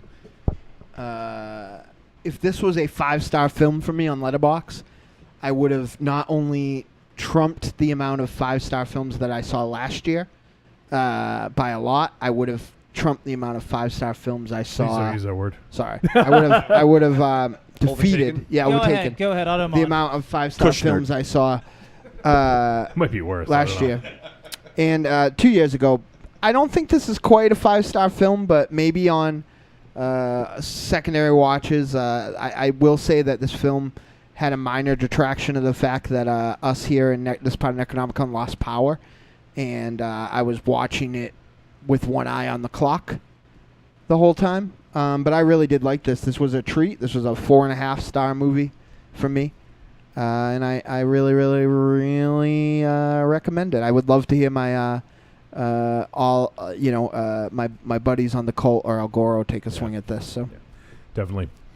Real quick before I give mine, Tom C says, "Was anyone really bummed when certain characters bought it?" And yeah. I think he might have said that before I said, but yeah, absolutely, I was Not bummed, really.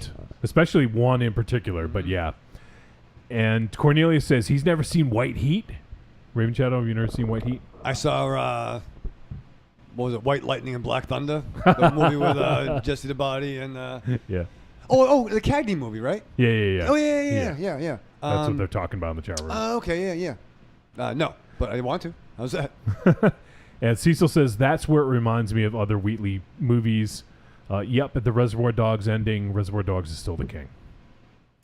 All right, so for me, this is definitely a treat. I really enjoyed this. This is bordering on treat of the highest order. Not quite there, but it's a really fun movie. And the characters were so well fleshed out, and I love their quirks. I love the way that they're portrayed. And as we just mentioned, I just hated seeing any of them die. They were so well done. And even though they're fucking deplorable people. Right. And see, I disagree there. But they were deplorable, or no? That they I wasn't disappointed that anybody died, but not because I liked them, because I enjoyed seeing them be assholes. I think maybe I don't know if that's more. Yeah, I just knew I wasn't gonna get any more jokes from that character or something, and that kind of made me sad. So I didn't mind when they died either. I thought I kind of enjoyed some of the death scenes. But that, look who's one saying death this. scene in particular. Yeah, I no fucking kidding. loved. Yeah, that was your favorite. I loved it.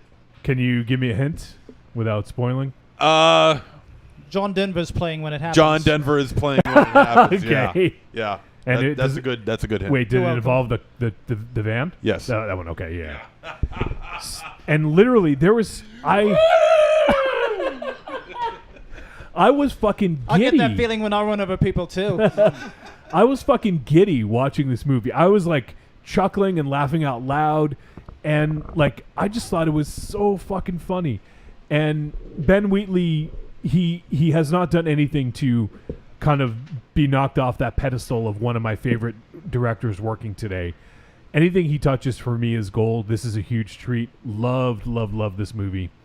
And I want to see it again.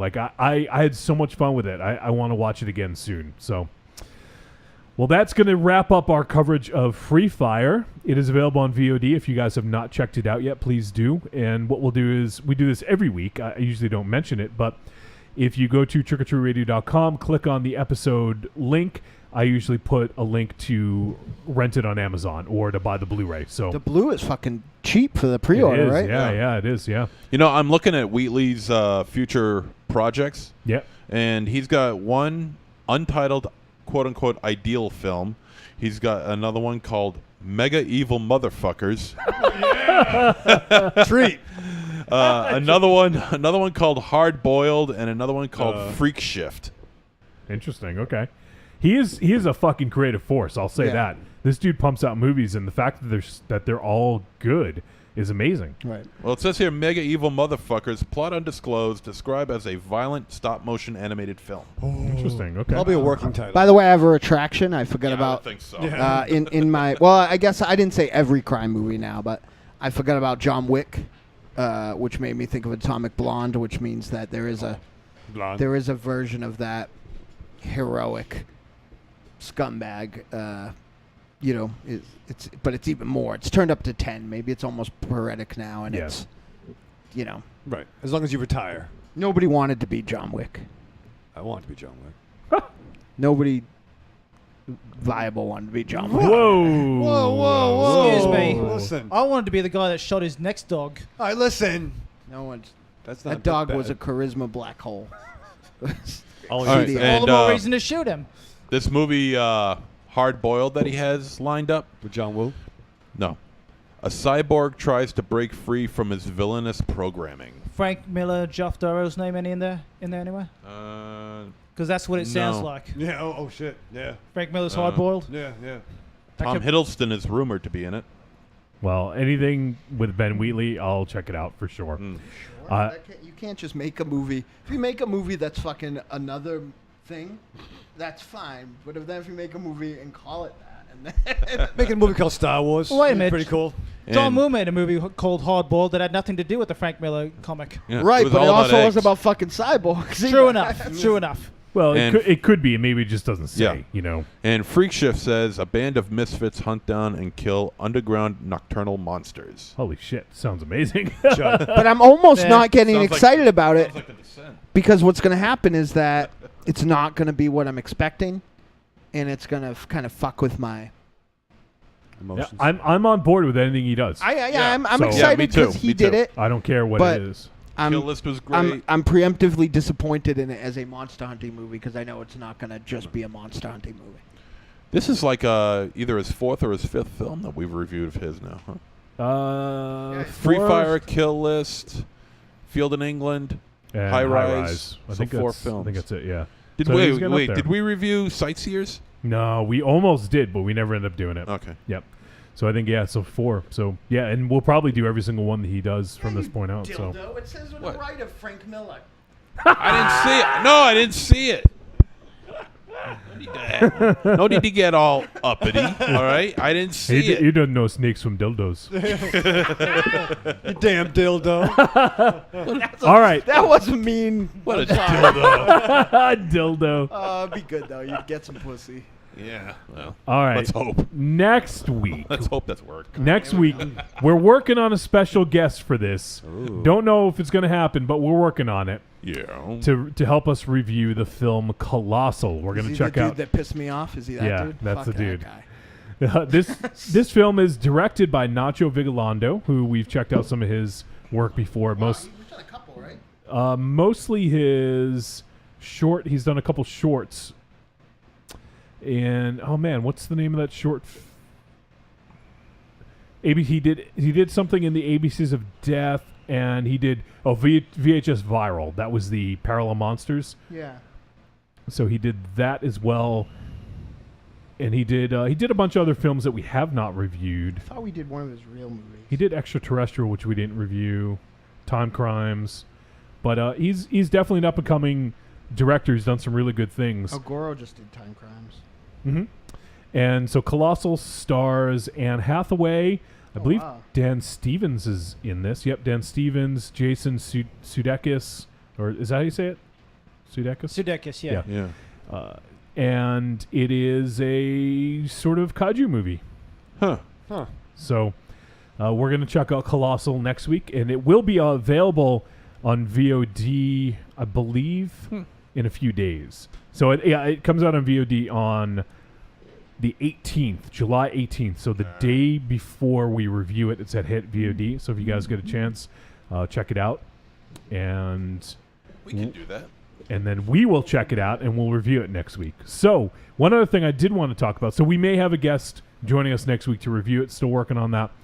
In 2 weeks. It shouldn't be so hard. It shouldn't. I understand. But I don't want to, say it and then have it not happen. July 26th. Wednesday, July 26th. Dudes, that's our 5-year anniversary. Whoa. Jesus, 5 years. 2 weeks from tonight, 5-year anniversary.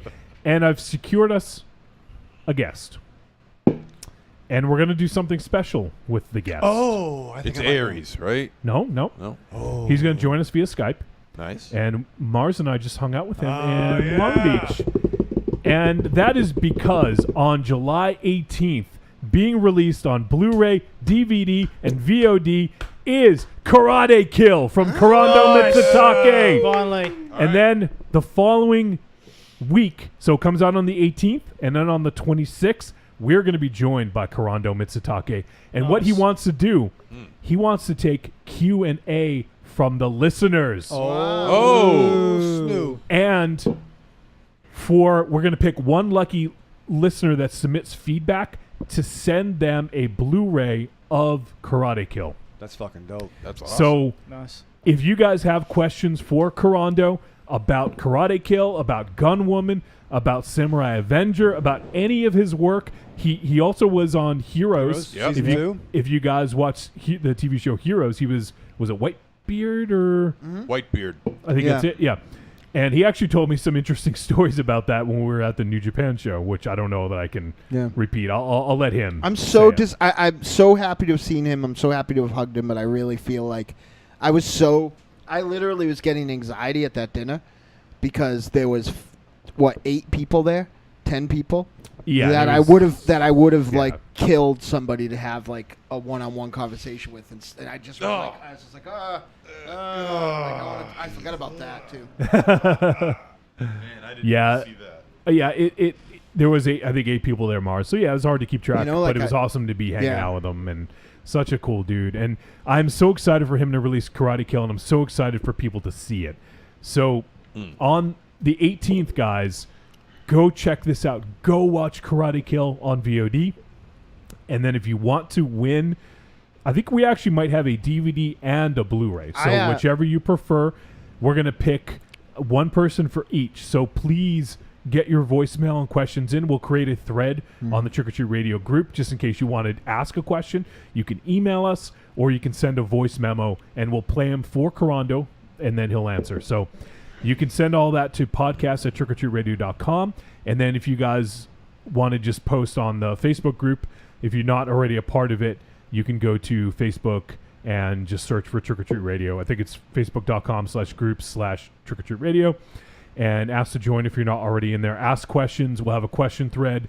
I'd love to get some really good questions for Kurando because it's pretty cool that he wants to do a Q&A. Yeah, that's awesome. And we want all you guys to submit questions, whether it's through your voice or text. So I went over Wolfie today, in fact, to my much maligned Blu-ray organizing style. Yes. And made smooth things down a little, made a little extra room because coming to my house pretty soon, and I can't wait, is Karate Kill. And then I will have the Kurando Mitsutake discography. What do you call filmography? Yep. Yeah, filmography. But they are discs. Discography. Some only part. Well, discography, I guess, is what you would call. That's what you call musicians. Yep. Well, I guess it would apply to DVD collectors. Nathan Dudley is the only one on the planet that has the Deadites' entire discography. Because he has the thing we just put out, the Big Scary Monster, the CD, and the cassette. I forgot all about the cassette. Yeah. So. Nah, it's going to be an awesome show. It's going to be great. Can't wait. So that's 2 weeks from now. If you guys want to start getting your questions in now, please feel free. if you don't want to wait. But we'll remind you again next week about it. But next week, as I said, we'll be reviewing Colossal. So we're looking forward to that. And with that, we're going to head to a commercial break. We'll be back in just a couple minutes, and then we're going to play some voicemail and kind of wind things down here. So we'll be back in just a moment. The following message is a paid advertisement for the Cult of Muscle podcast. The Cult of Muscle. You're either in it or you're dead. It's the dawning of a new age. The halls of Valhalla have been shuttered. The heroes of yore have either retreated to the shadows or taken to capering for the amusement of the small folk. Their past glories a distant memory. The barbells have been torn from their once puma-strong grips. The beards shorn from their square jaws, only to be transplanted onto flannel-clad, puny weaklings with fingers barely powerful enough to strum a ukulele. The time has come, my brothers, to restore order from the chaos. No longer will our heroes be forgotten. No longer will their great deeds be viewed through a foggy lens of irony.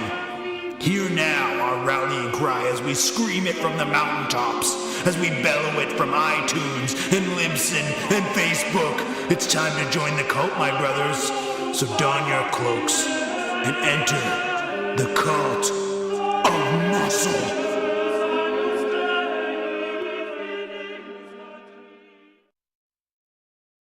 Oh, delicious nerds. Ms. M knows you like to chat it up with other sexy shut-ins about comics, movies, video games, and your favorite TV shows. If that sounds like you, cuddle up to the Trick or Treat Radio Facebook group, or the FIB.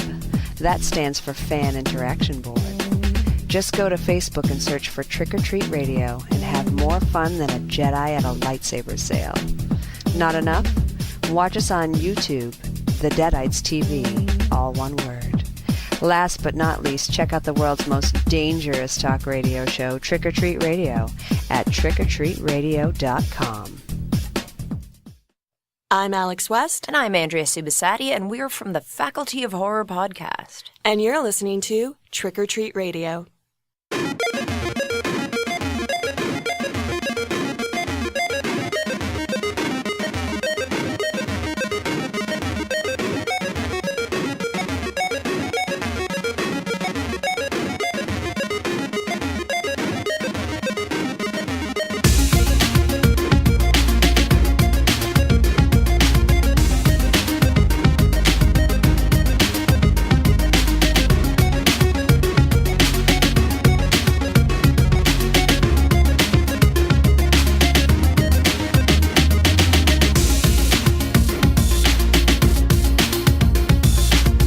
All right. We return on Trick or Treat Radio. MZ, he kept his hands up the whole time. Yeah. Oh, man. Well, I'm excited for the show in a couple of weeks. It's going to be awesome. First time Mike says, what? No Deadites lunchbox? What the fuck is that all about? I don't know. And Tom C says, I got to ask Carando a question last time. Great fella. Yeah, Tom C, ask another one, man. Love to have you submit a question. And if you do, you could be in the running for the fucking Blu-ray. Yeah. Or the DVD. Pick his brain. Quick question there, Johnny. Does the feedback itself have to be about Karate Kill or a question for Well, that's Carando? for Carando, yeah. Oh, okay. That's part of the deal. Carando Kill. Carando Kill. That might be the episode title. And we do have to pick a movie to review for that episode. I wasn't sure if we wanted to do something... Wang Wang. A Wang Wang flick. Come on. We could do... A couple of movies coming out on Blu-ray soon that were theatrical things that we've missed that I wanted to do. I'm not sure. Sure, let me know what they're. I think It Comes at Night is very soon. Oh, yeah. Jate Man posted the the cover art of that and how controversial that could be. I've heard very good on that. I've heard very bad. I've heard very mixed. Really? Yeah. That's why I want to watch it. Yeah. It's actually two people that liked it and didn't like it, or two people that didn't like it are usually polar opposites on, like, usually if this person likes a horror movie, I'm, like, totally on board. And if this person really liked a horror movie, I'll probably never watch it. So they both disliked it, which has me in, like, a fucking tizzy. All right, so we have some voicemail to get to. We'll start to wind things down here. Get MZ out on it for his fucking bedtime. Yeah. I turned into a pumpkin at midnight, you know. I thought you were going to start leaving at 11. No. 12. All right. So we have some feedback related to the flick. So I want to play that first while it's still kind of fresh. So first up, let us play... Ease the feed. I assume this is about the movie because he said that he sent a voicemail about it. But I thought this was from Tom C., but it's from someone named Tom Cunt. I assume it's the same person, but let's find out. Hey, it's me, Tom C. Just calling in about the movie tonight, Free Fire. I'm not going to give a full review. I'm just going to say I liked it a lot. It was a hell of a lot of fun. One question I want to pose to you guys about, though, is I think it's an example of one of these films that has a premise that is a little bit out there, you know, so the whole movie is basically a gunfight.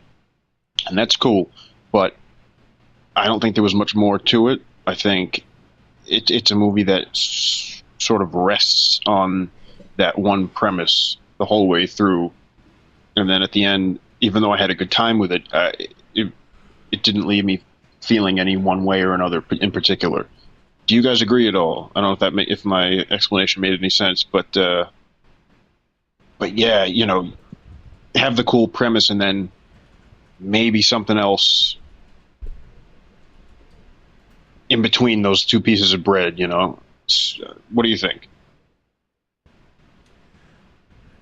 And I think we more or less kind of did discuss that. I know Tom had said that we did sort of answer his question, but did anyone else have anything to add to that? I know Sir Isaac kind of probably agrees with that sentiment. Yeah, I think Tom Cunt's review is basically my review.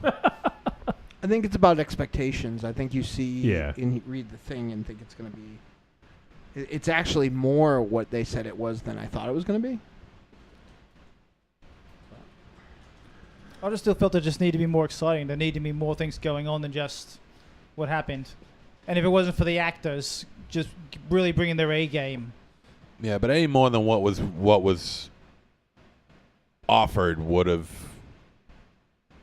It wouldn't have helped the plot at all, I don't think. Kept it simple, kept it, very straightforward, and not much more after that. And think of like Clerks, where you don't need where it was a completely dialogue-driven film. You didn't need, but funny scenes of action to spice things up to keep the audience interested. No, but at the same time, there were funny things happening. There were various different scenes at this one scene to the next scene to the next scene where something funny would happen inside of it. Mm-hmm. And I don't think this movie didn't have that, or at least it didn't have enough things like that. I don't think it needed it. I think it was. I think the blend was perfect. All right, so Riku says, are any of Kurando Mitsutake's films on Netflix, or will I have to go to Amazon? I'm intrigued by his work. And as far as I know, Gunwoman's still on Netflix. Hey, now. So maybe, Mars, you checking? Is that? Yes. Okay, cool. Mars is checking now. We'll have that, verify that in a few moments. And then Cecil says, looking at the cover and promotional shots for Colossal, I don't think I could dive into this. Maybe if y'all give it a treat. It is. Okay, Gunwoman is available on Netflix, and Riku says, then I know what I'm watching this weekend. There are three fucking movies right now on Netflix that are staring at me that I want to see so bad. Yeah. The Last Heist. Oh, there it is, yeah. Drifter. The Drifter. And Minfune, which is the movie about the samurai. There was the guy that played the samurai in the Curse of Oz. Yeah. Yeah, I got that queued up. Cool.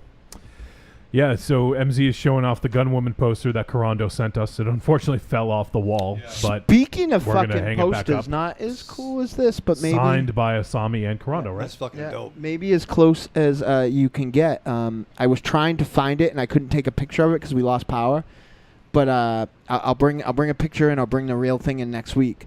Jenny Isme, for my birthday, got me the most incredible drive lithograph like that. Really? Yeah, it's fucking beautiful, framed and mounted. It's fucking great. Awesome. Yep. And then we had That's really another cool. meeting and talked and looked at the cool scripts that we had so far, and looked at the other stuff that we had, and said, "Yeah, we don't have any money to have this drawn. Still no money." And that's kind of where hasn't we're materialized yet. No, that's kind of where we're at now. We're trying to figure out how to do it. So it's not easy. Some artists do work for free, and they will take money after the fact. Yeah. Just saying. It sucks. I understand, but some artists will. As an artist who works for free a lot, or did, Mhm. like, it just sucks, you know? Well, I know, but I'm just saying that some people might jump at the chance. All I can ever think of when I try to ask somebody to do something is the times that I spent like 40 hours fucking working for T-shirts, and you know my special lady friend was working 75-hour weeks to keep our fucking lights on, you know. Mhm. So All right, well, let's go to a voicemail from Arkham Josh. I believe he is going to talk about the flick as well. So let's hear from our buddy Josh. Looking forward to this. Hey, Trick or Treat Radio guys, this is Josh from the Arkham Film Society here. Wasn't able to make a call in last week. I still haven't had a chance to see The Bad Batch. I definitely still want to, but after your conversation, I'm probably just going to wait until it hits Netflix or something, or Amazon Prime or one of those, where I can just watch it with The Bad Batch, sorry. little hassle. I was thinking of But this week's film, Free Fire, this was a film that I was really looking forward to seeing. I was hoping to catch it in theaters, but unfortunately wasn't able to. And after watching it last night, I really regret that. Because I'm thinking this film would have been a lot of fun in a theater with an audience.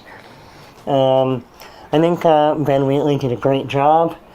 I think the cast did a great job. It was a fantastic cast. And the story was good.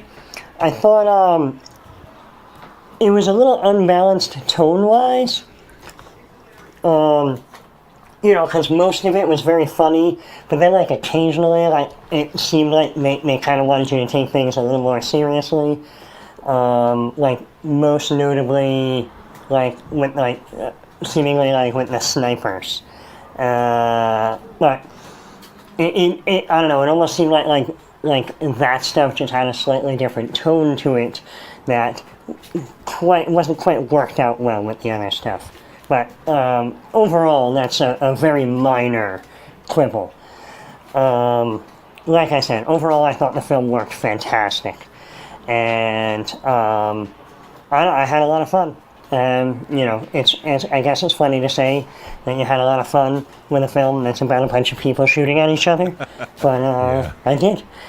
And I think this is up there with to me with some of the best of Wheatley's work, and I'm really excited to see what he's going to have coming in the future. And I'm really excited about the cast that he's getting to work with, the people that are getting behind his projects. So I don't know. This is definitely a treat and a very high recommend. I think there's a lot here for a lot of people to enjoy. I hope all you guys liked it. And I hope everything's going well with you guys.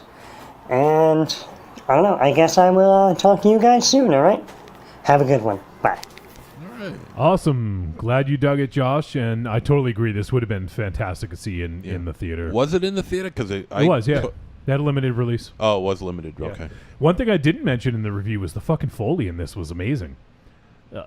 Especially with so many gunshots going around. This was a really top-notch job with the sound, with the audio design. So just forgot to mention that. But awesome, Josh. Thank you for the call. And we got to get you in here soon, buddy. It's been a while.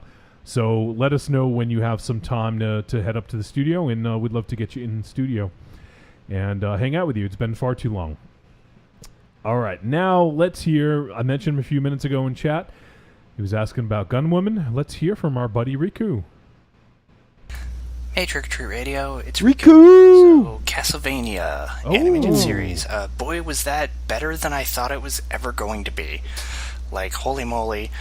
It shocked me with the writing. It shocked me with the good quality animation. It shocked me with good voice acting, getting top-notch actors to do character voices. Damn, boy was it good and way better than I expected. Also, they kind of made Trevor Belmont into a 90s anime-esque protagonist, like something from Manga Entertainment, so can't go wrong there. And then it got whispered on last show, but are you guys going to review Death Note? Because I'd really like to hear your guys' take on Death Note. I was big into it when it came over to America in like 2008. Like, watched the movies, watched the show, read the mangas, and also like Willem Dafoe as the Death God Ryuk is like dream casting, because holy crap, his voice is amazing. Sega Dreamcast? As that spooky death guy, he's gonna do awesome. Anyway, talk to you later. Bye. Cool. Well, if there's anyone I trust when it comes to animated video game series, it's Riku. Right. So if Riku likes Castlevania, I gotta fucking see it. I wanted to see it anyways, Yeah. but now I gotta I'm see sold. it. And I gotta check it out. And I don't know. I mean, I know our schedule gets. It's feast or famine, right? There's a bunch of shit we want to watch, and then we end up with fucking the beginning of the year. We're doing fucking Bite and shit like that. But like, I would like to do Death Note because it's fine because I'd like to do it because it's Adam Wingard. Yeah. And you know is it a show though? I thought it was going to be a show. It's a movie. I think it's a feature. I think it originally was going to be a series, but I think they just turned it into a film. I'll check right now just to see. You know, there's one thing about this Death Note. I'm looking forward to it, but at the same time, I am annoyed. Once again, they've got a white guy playing the main character. Well, I mean, so they can't find any Asian actors to play an anime and a fucking anime lead. But doesn't it take place in America now? Yeah, I am No, all for... that's bullshit. Because there are Asians living in this country. You can't say that. Right, but so that's a bullshit answer. Isaac, answer Sir this. Isaac. Isaac, That's a answer fucking this question. foreigner saying so, this. Yeah. Let's say an American film is remade in Japan. That's different. Why is that different? The vast majority of people in Japan are Japanese. This is America. It's a fucking But melting it's a global film. Like, the way things are now, there's no excuse for... For what? Putting white people in as Asian characters? It's an adaptation, though. That's what I'm saying. Like, I have... Yes, but there's no reason they couldn't have... It's an adaptation of an Asian... A lot of the time I agree with this thing, but have you ever seen an anime character? Okay, point They taken. look fucking Caucasian. Yes, there is some truth to that. I'll admit that. Like, that was my argument about the fucking Ghost in the Shell. I'm all... That character did not look Asian. Right, and I'm all for diversity. Hold I'm all for diversity in... He looked Asian. That fucking character's name was Motoko Kusanagi. Yeah. Does that sound like something? Does that sound like the name of a character Scarlett Johansson should be playing? Yes, my Nana, Matukaki. Yeah, my. I'll give him credit. My name is Dynamo. Does that sound Irish? Dynamo Habib for a while. Yes. Yeah. For we know you were Indian. You were Hindu. So let me. And I got I got to save the date from somebody I've known for a long time. And my full name was there, so to see Dynamo Susan Mars in print. Although I'll give them credit for this though. At least they hired a white guy to play the villain. Normally, that's the character they get an Asian to play. So let me just say, because I want to get the point out, is that I'm all for diversity in film, and there's no reason why, like, there should be whitewashing all across the board. Right. However, if you're going and casting a role, and the best person for that role happens to be a white person, I don't think there's anything wrong with that. Now, if I can only imagine what your version of Akira would look like. For a while there was actual discussion of Rob Pattinson playing the lead in Akira. Jesus Christ. I just think that, like, it's the same reason I don't care when comic book characters don't look like what they look like in the thing. Like, I just want the best fucking movie I can get. I don't care about white. But it's always this. You can't ignore this with Hollywood. It's white is always the default character for American. For every fucking You're talking thing. to the guy who would cast Eco right now for fucking everything. He'd From be Batman. Yeah, he'd be the fucking Bike in the Armstrong movie. He would be fucking everybody. Mm-hmm. You're I don't like. I get it, but I think that at the end of the day, I just think that we are out of control. Well, and here's the thing. This doesn't apply to Death Note, so I'm readily admitting that. But a film like Ghost in the Shell, where I don't know what the budget was, but it had to have been north of $100 million. You want a bankable star, someone who people are going to pay to see. Right? Well, that's the catch-22, though. They never make Asians the lead characters, so they use that as the excuse to keep hiring white people. Well, what about? I mean, it's been happening forever. You can't have it both ways. You can't complain that there are no bankable Asian leads, and then never hire any Asians ever for the lead. Well, wait. Bosch says, I'm so confused. The dude chants Trump, brings a racist cereal to eat, and now is mad because there is this Asian casting. I don't agree on everything Trump says. He's a man of many mysteries. He is. Layers, like an onion. Bosch, that was a fucking... He's a big evil onion. Racist cereal. I prefer his economic standpoints, not so much on the unrepentant racism. Okay, I'm a man of many characters. Wealth and taste. Here's the and calibers. Cecil says, leave Brexit alone, Bosch. Here's the. There was no Brexit under Thatcher, but I said that in a previous. Here's the. show.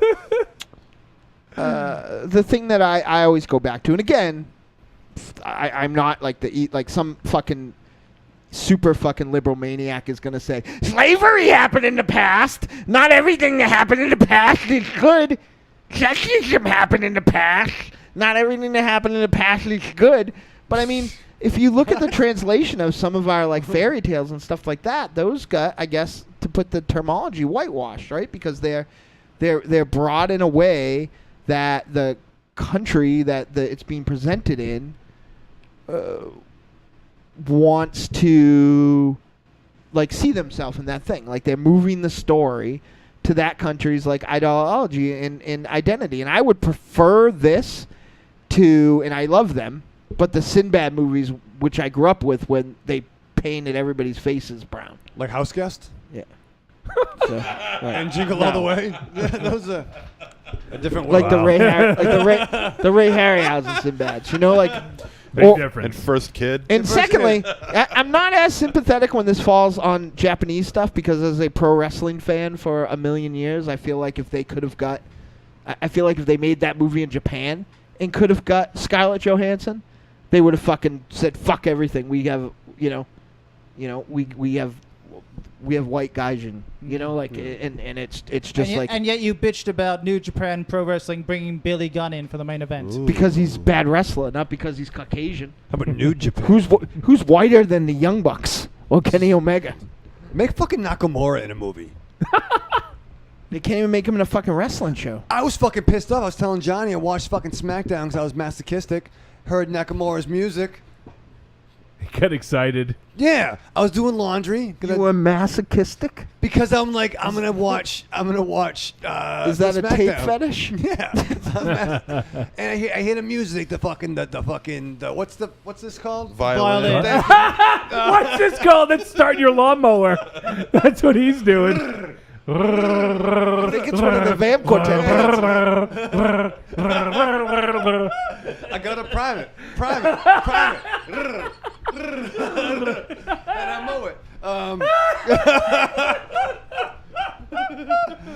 But no, I hear the Nakamura, put the laundry down, get a beer and a shot. I'm like, this is exciting. Who's the guy that came out, Johnny, the bald guy with long hair? Baron Corbin. Baron Corbin. Yeah, he is bald. They run him down, he had money in the bank, and then the match is over, he goes away, and they cue his music again. They cue his music again. Yeah, and they didn't even fight. I will tell you this. Part of the reason that this country is so fucking askew and what happened, normally fucking intelligent people are spending so much time on the internet and at coffee shops and whatever else fighting about fucking stupid shit that doesn't matter.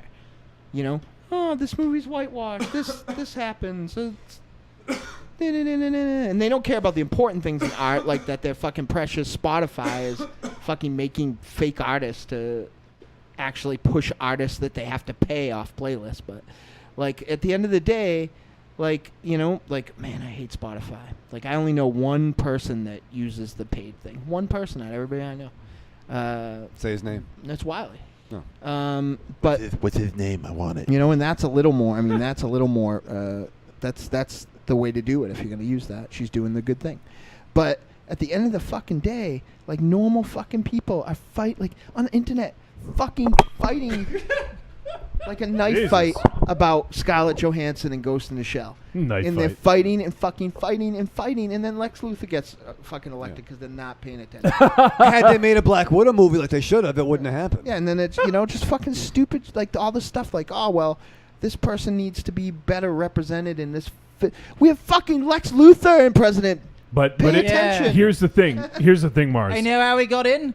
You voted for him. Here's the People thing, Mars. voted for him. Didn't even have to take over. If there was an Asian actress who was the lead in Ghost in the Shell, nobody would have went to see it. Well, no one saw it anyway. Because nobody will hire. But nobody went to go see it anyway. Well, that's kind of it. Would be Nobody- even less people. They don't hire Asian characters to play lead roles. They don't give them the chance. So. Right. I agree But with you're that. right. More white people should play Asian characters. You're absolutely But right. I mean, who's out there that Sandra Oh, Bei Ling, who else? Asami. Who? Rinko Kikuchi could have played it. Okay, but who else? They didn't even look. Who from Kill Bill? Who is it? Lucy Liu. Lucy Liu. Where she's Korean though, I think. Where Asian. Where like, and I could so be wrong wait a about minute. that. So because she's Korean, they should go with Scarlett Johansson. No. She's much closer to Japanese. You're no, right. you are right. No, Thank I you, see that. Dynamo. No, but my and I don't. She may actually be half Japanese and not half Korean, but Scarlett Johansson? I don't think so. no. But the reality is, I think we're maybe 3 or 4 years away from what we want to do, because the movies that are making tons of money are movies that are ethnically diverse right now, right? So it's a dumb argument too, because nobody went and saw that fucking movie. So they put a white woman in it and nobody cared. But meanwhile, fucking Star Wars looks like a fucking NATO meeting or something. Like, so like it's just like a matter of like, you know, and it's making fucking tons of money. Yeah. Like Yeah. it looks like the United fucking Nations. So what's It going is to happen? it is possible, and I think I even love that. look the at way- Spider-Man. Yeah, that but you- Star Wars. Yeah, that's not a fair comparison. No, I think it is. No, because Star Wars is already an established. full of fucking white people originally. That Yeah, they it was added all not fucking white people. people. It was, Yeah, it was yeah. Lando and the one black guard on Yeah, City. exactly. And one It's already chick. And established. barely any women. Meanwhile, Mon Ghost in the Mothma. Shell in film form is not established as a marketable. Yeah, but that doesn't matter. What we're saying now is with the One of Force the most Awakens, legendary anime and manga films of all time, not established. No one watches that. I said established in film. with Force Awakens, they introduced Rey, they introduced Finn, they Yes. introduced Oscar Isaac's character Poe. Poe Dameron. Poe Dameron, yeah. And it was just if you look, even Rogue Well, One. Rogue One. I think. Look at that. Yeah, Rogue One. Like I still haven't seen Rogue a One. great yet, so. diverse cast, and They got the that's plan. Finally. yeah, and it's awesome to see. So I think they should get the best person available for the role, the most suitable person. And I do agree we need to have Asians get a very raw deal when it comes to film. I won't dispute that whatsoever. And if they go by your standards, it'll keep going that way. But with a big budget It won't, film though. like Ghost in the Shell, they're not going to take a chance on an Asian lead, because there's so much money involved that the producers are like, nope, we need a bankable star. That's kind of what they're saying. We need to break that mold. And unfortunately, with so much money involved, and this one, $110 million budget domestically, it made $40 million. Right. If you take the foreign gross, it was 129. So altogether, it made 169. But with the budget and the marketing, they probably broke even. She's Chinese, by the way. I was wrong on every fucking. Scarlett Who? Johansson is not Chinese. No, Lucy Liu. Oh, Oh, look at the cast. The little Howling Commandos in Wonder Woman. Halloween Wonder Woman? Commandos. Not that. No, like, it's a reference to Nick Fury's military band. But no, He did his see team. Wonder Woman, Yeah, yeah. I did. I think you're a feminist now. I Good, am. you should be. You I should am. be. I was Yeah. moved. I'm gonna join. I'm going to a fucking Now rally. Jesus It's gonna be. I burned bras over the weekend. Nice. And I turned. Did to go you fuck tell himself. A New Hope that you were doing that? Well, no, I had some leftover ones. From the past. They weren't picked up yet. After a year, it's fair game, right? It's yeah. What do they call? What do you call that? Possession. Yeah, or something like 9/10 of the law. Manifest But, destiny. I don't think it's called that. It's not, so all in I had a campfire. But yeah, I think that Hollywood sometimes ends up doing the right thing for a while for the wrong reasons, and I think that that's what's going to happen now. I think that if you have Black Panther and Wonder Woman and the Star Wars movies make $100 gazillion, people are going to be like, oh, well, we want to do that. Yeah. Exactly. And actually, I was thinking about this because I was thinking about Wonder Woman a lot. It's fucking great. I did kind of fucking cry, almost like a fucking Rocky movie. I was a little, teary-eyed. But look back. You did kind of make fun of me a little bit. I did. I was like, this is fucking bullshit. Yeah. I'm making fun of both of you now. No, but when she fucking, I was a little that, and then the final scene, I also got a little, People on the podcast don't know what this is. It's why you gotta watch the fucking live show, man. I was fucking moved, and I'm like, I'm fucking 40 years old, crying. He's fanning himself with his hand. I got Parkinson's. I declare this heat is giving me a case of the horribles. Getting the vapors. I do declare. Turn the AC up there, Mr. Johnson. Well, look at two.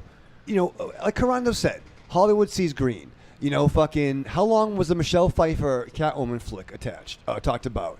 Yeah. Never happened. You get Halle Berry, right? Halle Berry. And then you get Elektra. Sort of continuation of a movie And that no one really wanted and anyway. both those bombed, so... Yeah. So one thing, too, is like, so then the perception is, all right, women don't want superhero movies, Right. and dudes don't want to see women do superhero movies. Then you get shit like fucking Meteor Man with Robert Townsend. yes. And cameo by another bad creation. You get Blank Man with Damon Wayans and David, I'm Not Funny, Alan Greer. Then you follow it up with fucking Steel. Not even like a shared universe, but because Shaquille O'Neal has a Superman fucking tattoo, they make a movie about him. All right? The best black superhero you had was Spawn, and people still didn't really make bank until They Blade also didn't showed know up. he was black because he's all burnt up and covered in a suit. Well, the actor was Michael Jai White. I mean, Yeah, who's in awesome movies now. yeah. Black But so Dynamite. it's like to get to where we're at now. They tried it, but the perception is it doesn't. People don't want it. I like the Phantom, the Rocketeer. No, only Batman makes money. Right. We're at a different Dick Tracy or. Well, I think that all those movies just looked bad. Like, I think that's the problem with those movies is that, like, the Shadow and the Phantom and everything else, like, they just didn't, like, they were better than they looked. That's for fucking sure. Right. But, I mean, we had those Slam Evil rings and, like, I like the Phantom. Yeah, I don't even remember it. I remember so you're the guy. I fell asleep in the theater. And that never happened. Yeah, Street Williams. Yeah. But I think that the Billy Zane. yeah. I mean, the thing is that, again, Hollywood often does right for the wrong reasons, and sometimes we have to, we have to revel in those sideways victories, I guess. But, right now, you're going to have these things happen because you have, not only are the Star Wars films both racially diverse, they also both, like, top billed female. I do want to say thing. Just because Rogue One had a diverse cast does not mean that suddenly the Star Wars universe is integrated.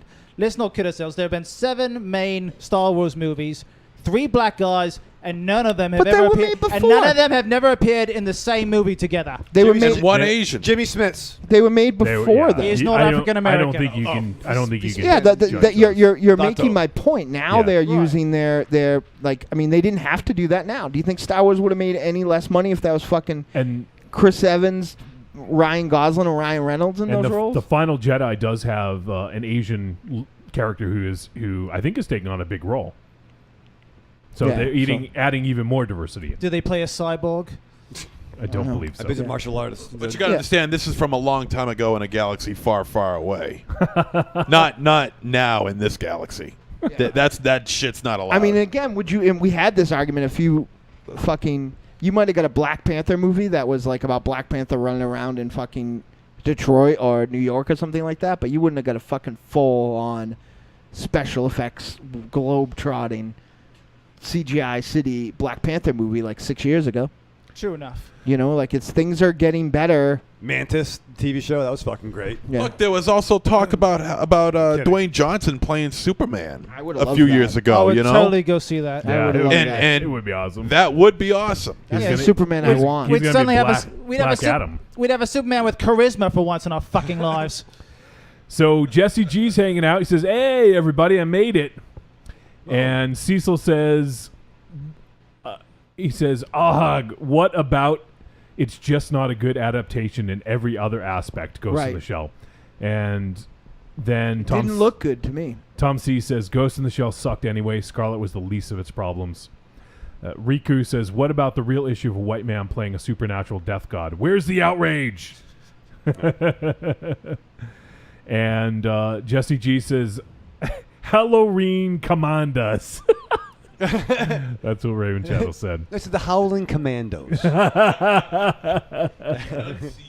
And Bosch says Hollywood is based on data and decisions are made by hacky suits. Sure. That's very true. Yep.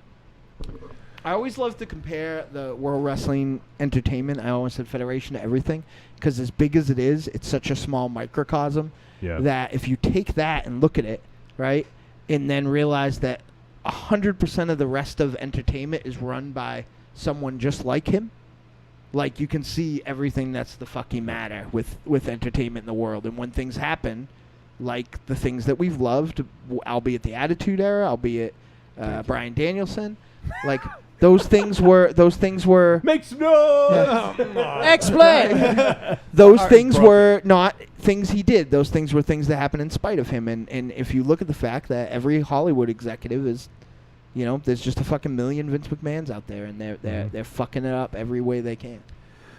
All right, let's move on. We got some more voicemail. One thing I'll just say, catch up in the chat room. Cecil says Spider-Man Homecoming's amazing casting looms over this Black Panther on the way.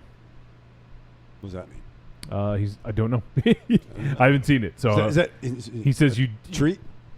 He says the new Lando is in Spider-Man Homecoming. Donald Glover's in, apparently. Nice. All right, next up. I don't remember him being in it. I remember seeing him in the trailer, I believe. So, all right, this is from. It's called A Curious Case of Cochlear Stimulus. All right, let's check it out.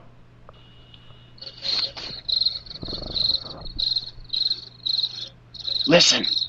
Oh boy.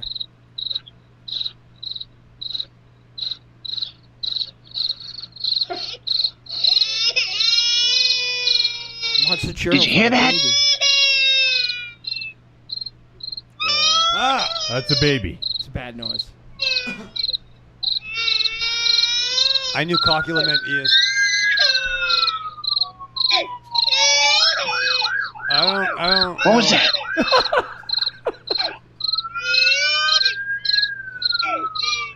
I don't like this.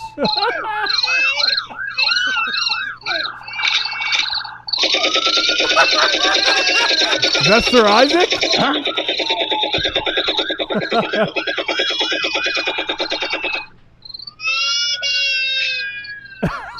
Jesus Christ. I really don't like this. Is he shooting the child? What? He's a very bad shot. Children that age don't. It's the free fire. Free fire, babysitting. Use both hands to shoot the kid. Children of that age don't have a very high dodge. All right, we're losing some of the sounds. I think it was a ptarmigan. What?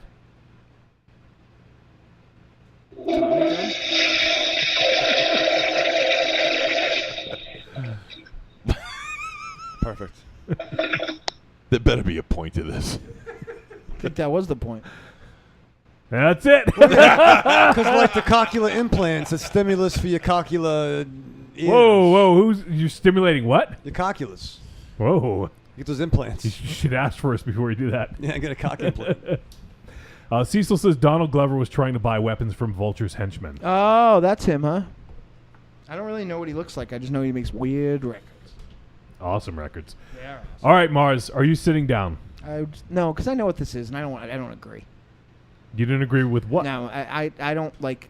You don't even know what. She could be wearing like a like a Catwoman outfit holding a plate of burgers, and I wouldn't agree. I know what this is. Have you heard it, though? I don't know how you can not agree when you Because I don't know. I've been getting shit about it all week. All I know. right, so we heard from our very dear friend, Myra. Oh, wow. Hey, Trick or Treat Radio. Wow. This is Myra calling in. Sorry I haven't called in a couple of weeks. It's been, All right, Myra. It's been nutty, but She moved. what prompted me to call in was the review that you did of The Bad Batch. Uh-oh. I love you guys, but I haven't been this upset with you since the Babadook. Wow. Like, really? You... this is directed to everyone except for Wolfie. Thank you. Like, I thought this movie was really, really, really good. Whoa.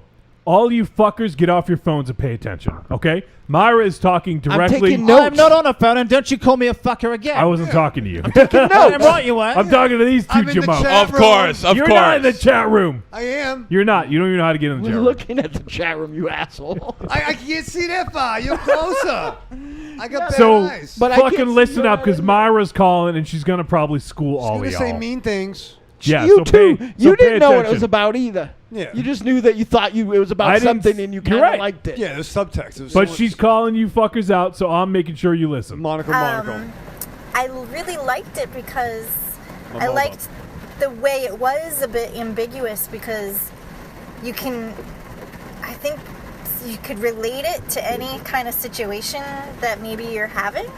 I mean, I think this movie was just a big giant metaphor about sort of just getting through stuff in life. Like, I mean, I don't want to give anything away, but I'll try to be pretty broad. But, You are you very know, like pretty. for me, for instance, I really related to this movie because it just kind of reminded me that, you know, you think you're doing the right thing. You may have made some bad choices, but some of the choices you make in life, you sort of feel like you're in some kind of institution, or you feel sort of imprisoned by them, or I don't know, you just may not have made the best choices, and then, you know, so you got to live with that, and so and you just got to face the world. Or maybe like you've been protected you've had structure, and now you're out in the real world, and there's not really a lot of structure out here. Like, the world is a crazy, awful, really depressing, terrible place sometimes. Definitely. And Who are you talking to? Yeah. you kind of feel like maybe sometimes you get eaten alive, but you get through it. You got to fight it. You got to stand up to it, and you still have your wounds, but you do heal. And you kind of gotta you lean on your comforts, and you get back on your 2 feet. And sometimes your comforts are there you lean on it. You get back, but it doesn't really totally satisfy you. You got to get back out there and find out your calling and what you need, or I don't know whether it's like a relationship or just a bad situation, but you gotta go back out there. And you also, like, during that process, you're gonna make more bad decisions, and you're gonna gain other responsibilities, and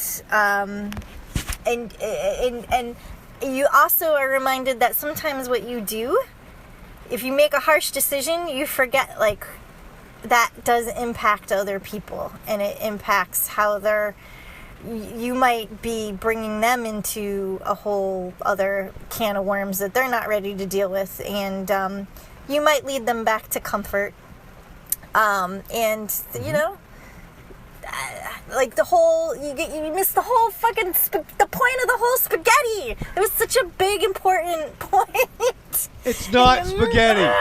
Driving me bananas. I love you guys, but there was I don't want to, because that is at the end. I don't want to talk too much about it. I feel but like she watched a different movie. It kind of said a lot what happened in that last scene, the dinner scene. I mean, it wasn't my favorite scene, but it was kind of hard and difficult, but it kind of shows you that, you know, you gotta sacrifice comfort sometimes to survive in this world. That's kind of how I took it. But anyway, that is all I had to say. But I love you guys, and sorry I missed Wolfie and Monster Zero's birthday.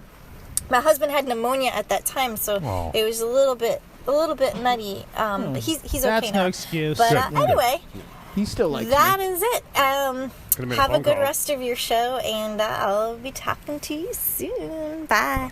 I feel like I was psychoanalyzed. No.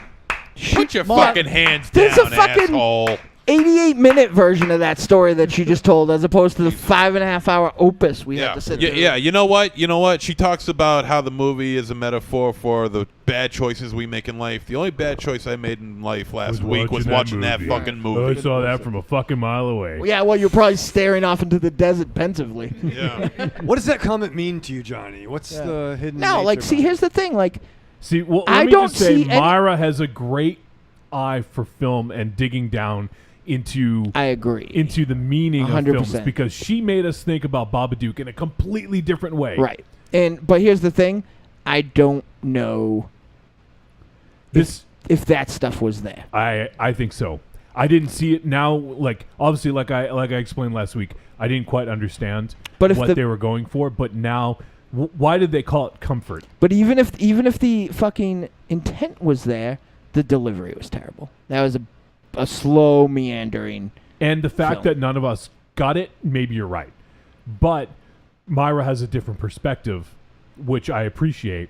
And I'm glad that she did call in with her thoughts, because that's a perspective that I didn't have while watching it. And now it makes me want to go back. I did want to rewatch it anyways. Makes me want to go back, rewatch it with that in mind. No, I wouldn't watch Raven that Shadow, either. you're...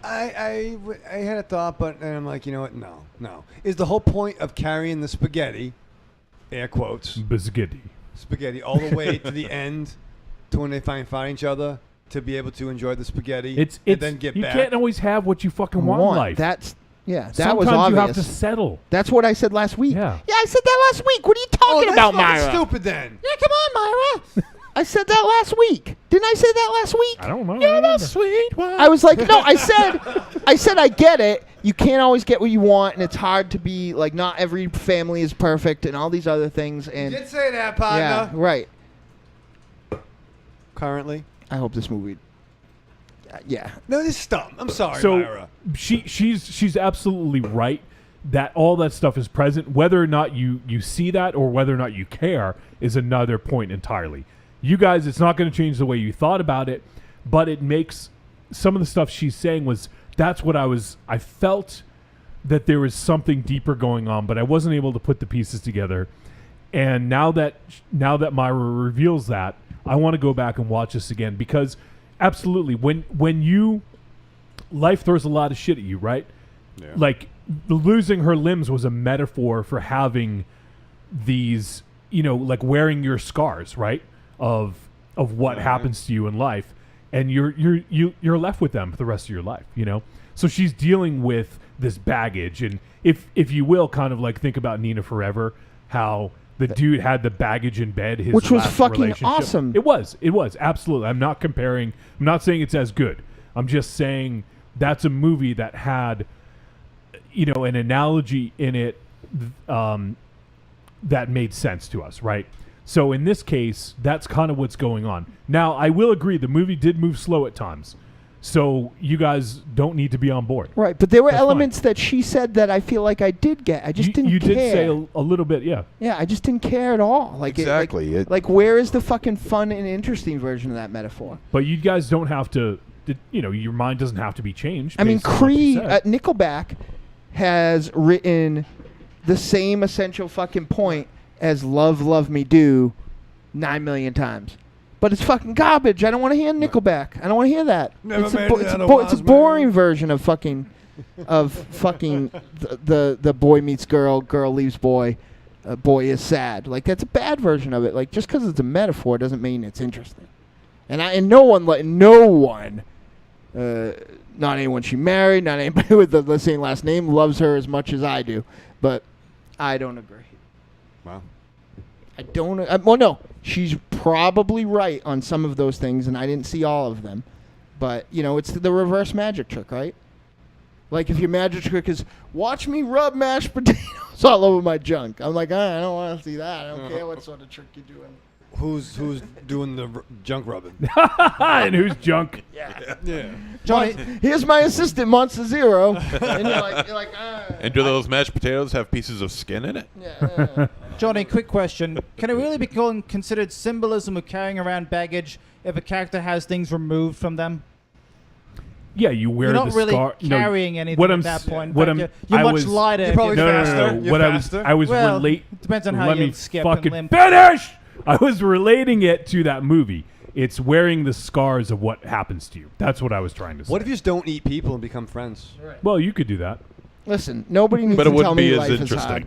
I'm wasn't probably gonna die. I look like Rocky Dennis, and I'm very. You look more handsome. and I'm very Yes, old. with the sun shining on your Yeah. face. Ice cream. You look more like Win. Sid Haig's stunt double. Staring pensively into the desert. Change in my pocket. That movie is just boring. Bosch says a new segment should be. Does Raven Shadow have a card for that? That's a good idea for a segment.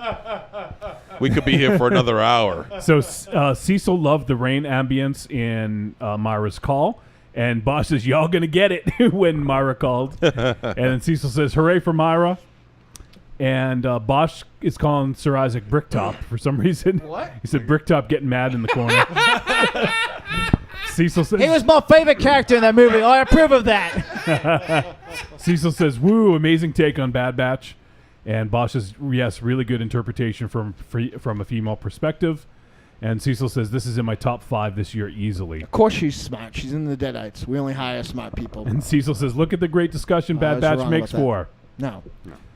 Tom C says, "I know I'm getting back on the show. I know I'm not getting back on the show. Why not? But how about just the mustache gets on?" Yeah, Dave. Yeah.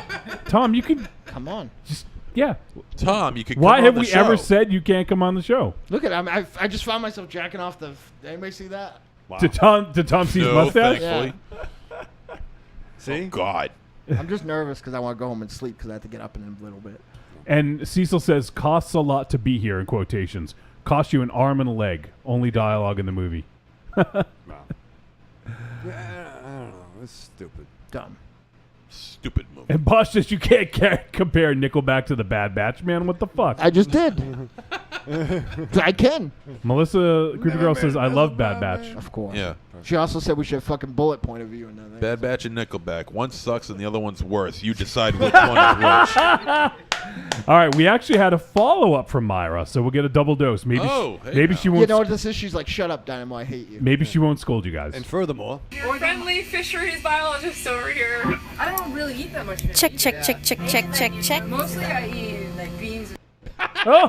Whoa! It's kind of sexy. Is that a bathroom? They were Wow. No, We it's gotta- a band practice. Yeah. In my We're getting sound check. Ooh. Nice. Drop the microphone. And in that, she says, "I forgot to mention addendum, Myra Part 2." Was that? That must have I been feel it. like something was missing from that, but I don't know. It's like a butt dial, right? It's open. And we heard from our boy, Oily Maniac. Hey. He sent us a email, and he says, "Hey, trick-or-treaters. He's not going to yell at me. Happy you guys get to watch and review a really good movie this week. Free Fire was a really fun time. I laughed so fucking hard in the theater watching this. The older couple behind us eventually started giggling and laughing too. Free Fire is like the Three Stooges with firearms." That's it's not quite as slapstick for me, but I could get with that. Yeah. And he also says, "Just a suggestion, but I'd love it if you mentioned or did mini reviews of titles that recently hit Netflix or Amazon Prime. Honestly, unless it's new Ben Wheatley, Astron 6 members, or some irresistible-looking action from dependable filmmakers like Headshot, there's no way I'm VODing a flick for $7 or $8. Hey, Howard, what are you doing with that gun? And then he says Amazon Prime is a gold mine of kung fu weirdness, Yeah, it is. Eurocult, and obscure horror. Right. I need all the trustworthy recommendations I can get. He makes an interesting point. Should we maybe do one of those a month? What do you guys think? Just to mix it up? I could do it on the side so we don't mess up our stride. Well, I guess what we could do is if there's not... He's a poet and didn't know it. Maybe if there's not like because sometimes there are lulls where there's nothing coming out. We could maybe do something like that. I'd be open to that. I'm sure Raven Shadow would like to do more fucking kung fu movies. You've been talking about it. Yeah, finally I can fucking watch those. I'll probably gotta fucking do some kind of secret spy code to get them or something. Secret spy code. Get Amazon Prime. Just when you get yourself up, you bring yourself down. Yeah. Do you ever order from Amazon, Raven Shadow? I don't. Do you even know what Amazon is? Yeah, it's Wonder Woman. Hey, here's a question. I had a question. Wow. Do you think there was a movie? Do you think the horses on the island are they all chick horses or are they boy horses too? Oh my God. And then who's that? We end this. No, Come on. I think it's valid. There was a thing that no man. Why do you let could him talk? Ever, listen, shut up. There was a thing that no man's feet could ever touch on the island in the comics. So I was thinking when there was some spoiler alert, bad things happen to the horses when the fucking Germans show up. How do they make more horses? Or did Zeus give her the horses? And they see like You're the comic book reading nerd. I don't know about that. Do they have like horse, brujos, and they, you know what I mean? Like maybe they inseminate them. Oily, I'm really Manual insemination. Emmanuel insemination. that was my least favorite Emmanuel movie. Manual insemination. You've probably seen it, but I have been enjoying The 4 Invincible. It's got a very bad review on Netflix, but it's fucking bug shit crazy, so I'm liking it. It's like in the Cripple Masters vein. So what we can do, Mars, if you want to do, I mean, I wouldn't say one a week. That might be a little too much to ask for, but maybe every couple weeks or once a month you do like whichever ones you saw. Sure. You can do like quick hit reviews of I just them. did one. There you go, yeah. Next week, The Ghost of Mr. Chicken.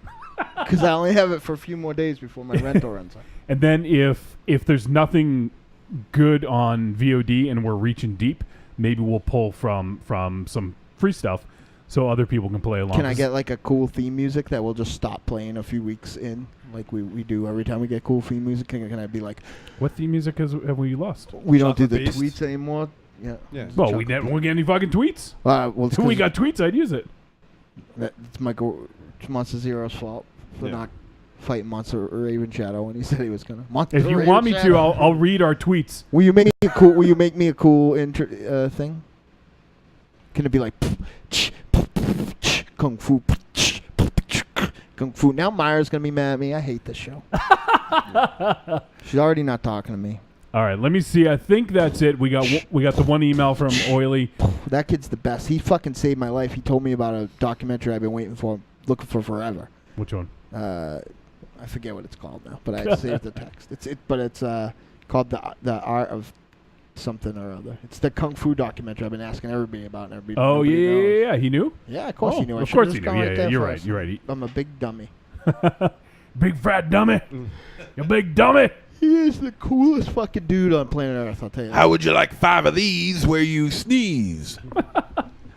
All right, well, I think that is going to start to wind things down here. Sir Isaac, is there anything in your neck of the woods that you want to talk about, promote, Devil's Night preparations, anything you want to discuss? No, it's just great to once again be here and liven up the show. I would like to say one thing, though. I did see the Castlevania cartoon. Oh, cool. I did like it. Yeah. It didn't have... It's strange because the main enemy in the show is more the church than Dracula, although he does play a part in it. Well, when you start to watch it, you'll see. The show itself, it's only 4 episodes long, and it kind of feels like somebody made an hour-and-a-half pilot, and then they just cut it up into 4 episodes. But it is good. It was all written by Warren Ellis, so do not let your kids watch this. There's cursing, there's drinking, there's a lot of violence. I enjoyed it thoroughly. It was made for Raven Shadow. Yeah. And there's a fight scene at the end. It's just real. Looks like if they can bring that up if they can have that level of violence in the second season, I think they really have something. Wait a minute. Warren Ellis dislikes the church? Shocking, but... Is it nudity? Maybe he was being ironic. I don't know. You want animated nudity, Raven Shadow? Yeah. All right. Why? You want animated violence? Yeah. Yeah. Yeah. So then there's a bear shit in the woods. Yeah, I want animated nudity. Fuck that. All right, Sir Isaac. Well, thank you for joining us You're and welcome. not turning off our water. Yeah, thanks. Since he's our landlord now. Raven Shadow's hair needs to be clean and nice. Yeah, thank you. And by the way, Dynamo, I think you asked, Death Note is a feature. It's not a series. So I think it originally was going to be, but then they turned it into a feature. Yeah, so we'll check that out. yeah, we can. When is it? August 25th, I believe. So yeah, we can. It's tough to watch Netflix when I've been watching the same 4.5-hour professional wrestling show for 3 weeks. New Year's Dash still, or did you move on? No, I'm at New Beginning in Oh, Sapporo. No, whatever one has the Okada Suzuki match. That's where I'm on. The one where Tai Chi and Taka Michinoko killed Trent Beretta with that springboard, Doomsday style. Yeah, spin yeah. wheel kick. Oh man, Cecil might have just named the episode. Everybody was kung free firing. Cecil, you get a prize. That's pretty good. And Creepy Girl says, "Oh my God, love Ghost of Mr. Chicken." Ghost of Mr. Chicken is fucking Just like that, awesome. I'm redeemed. You're redeemed? Yeah, she's all mad that I. Oh yeah. Redeemed like a Coke I can. want to watch. I watch Drifter. I promise. All right, so let's start wrapping up, MZ. Arrivederci, douchebags. Raven Shadow. Live fast, love hard, die with your mask on. All We right, should John. get him a mask, right? We Like should, this? yeah. Like a little domino mask. Yeah. Would you wear it? I will, but I can't see. Instead of your glasses? I got bad eyes. Why don't you get a pair of glasses that look like a domino mask? Yeah. They make them? I could give I you don't that Shopee. Are they on Amazon Prime? Give me that Shopee. You wouldn't know how to use it. Someone. You somehow went from video streaming to horse insemination. But really, Jesus. I mean, Remember, children, wherever you go, there you are. somebody call in. All right, everyone. Thank you for tuning in to episode 259 of Trick or Treat Radio. Next week, we're going to review Colossal. And then the week after, episode 261, is our 5-year anniversary. We're going to be joined by Karando Mitsutake. Get your questions in for the Q&A. You can submit them to podcast@trickortreatradio.com, whether it's via email or voicemail, or we're going to create a thread on the Trick or Treat Radio Facebook group. You can post there or tweet at us at the Deadites, and just make sure, just obviously I'm sure we'll know it's a question for Karando, but go ahead and send it to at the Deadites on Twitter. We can't wait, and we're gonna pick 2 people from the questions that we get randomly, and you're gonna win either a Blu-ray or a DVD of Karate Kill. So why not? It doesn't hurt. You fucking put in some feedback. You could win something awesome. So that is going to do it. So thanks to everyone who hung out in the chat room. We had a good crowd hanging out. A lot of great comments as well. You guys really came with it tonight. And to everyone that contributed some feedback, we appreciate you guys taking the time. And everyone that will listen to this on Friday or whenever on the podcast, you guys are the fucking best. And we look forward to episode 260 next week. We'll see you then.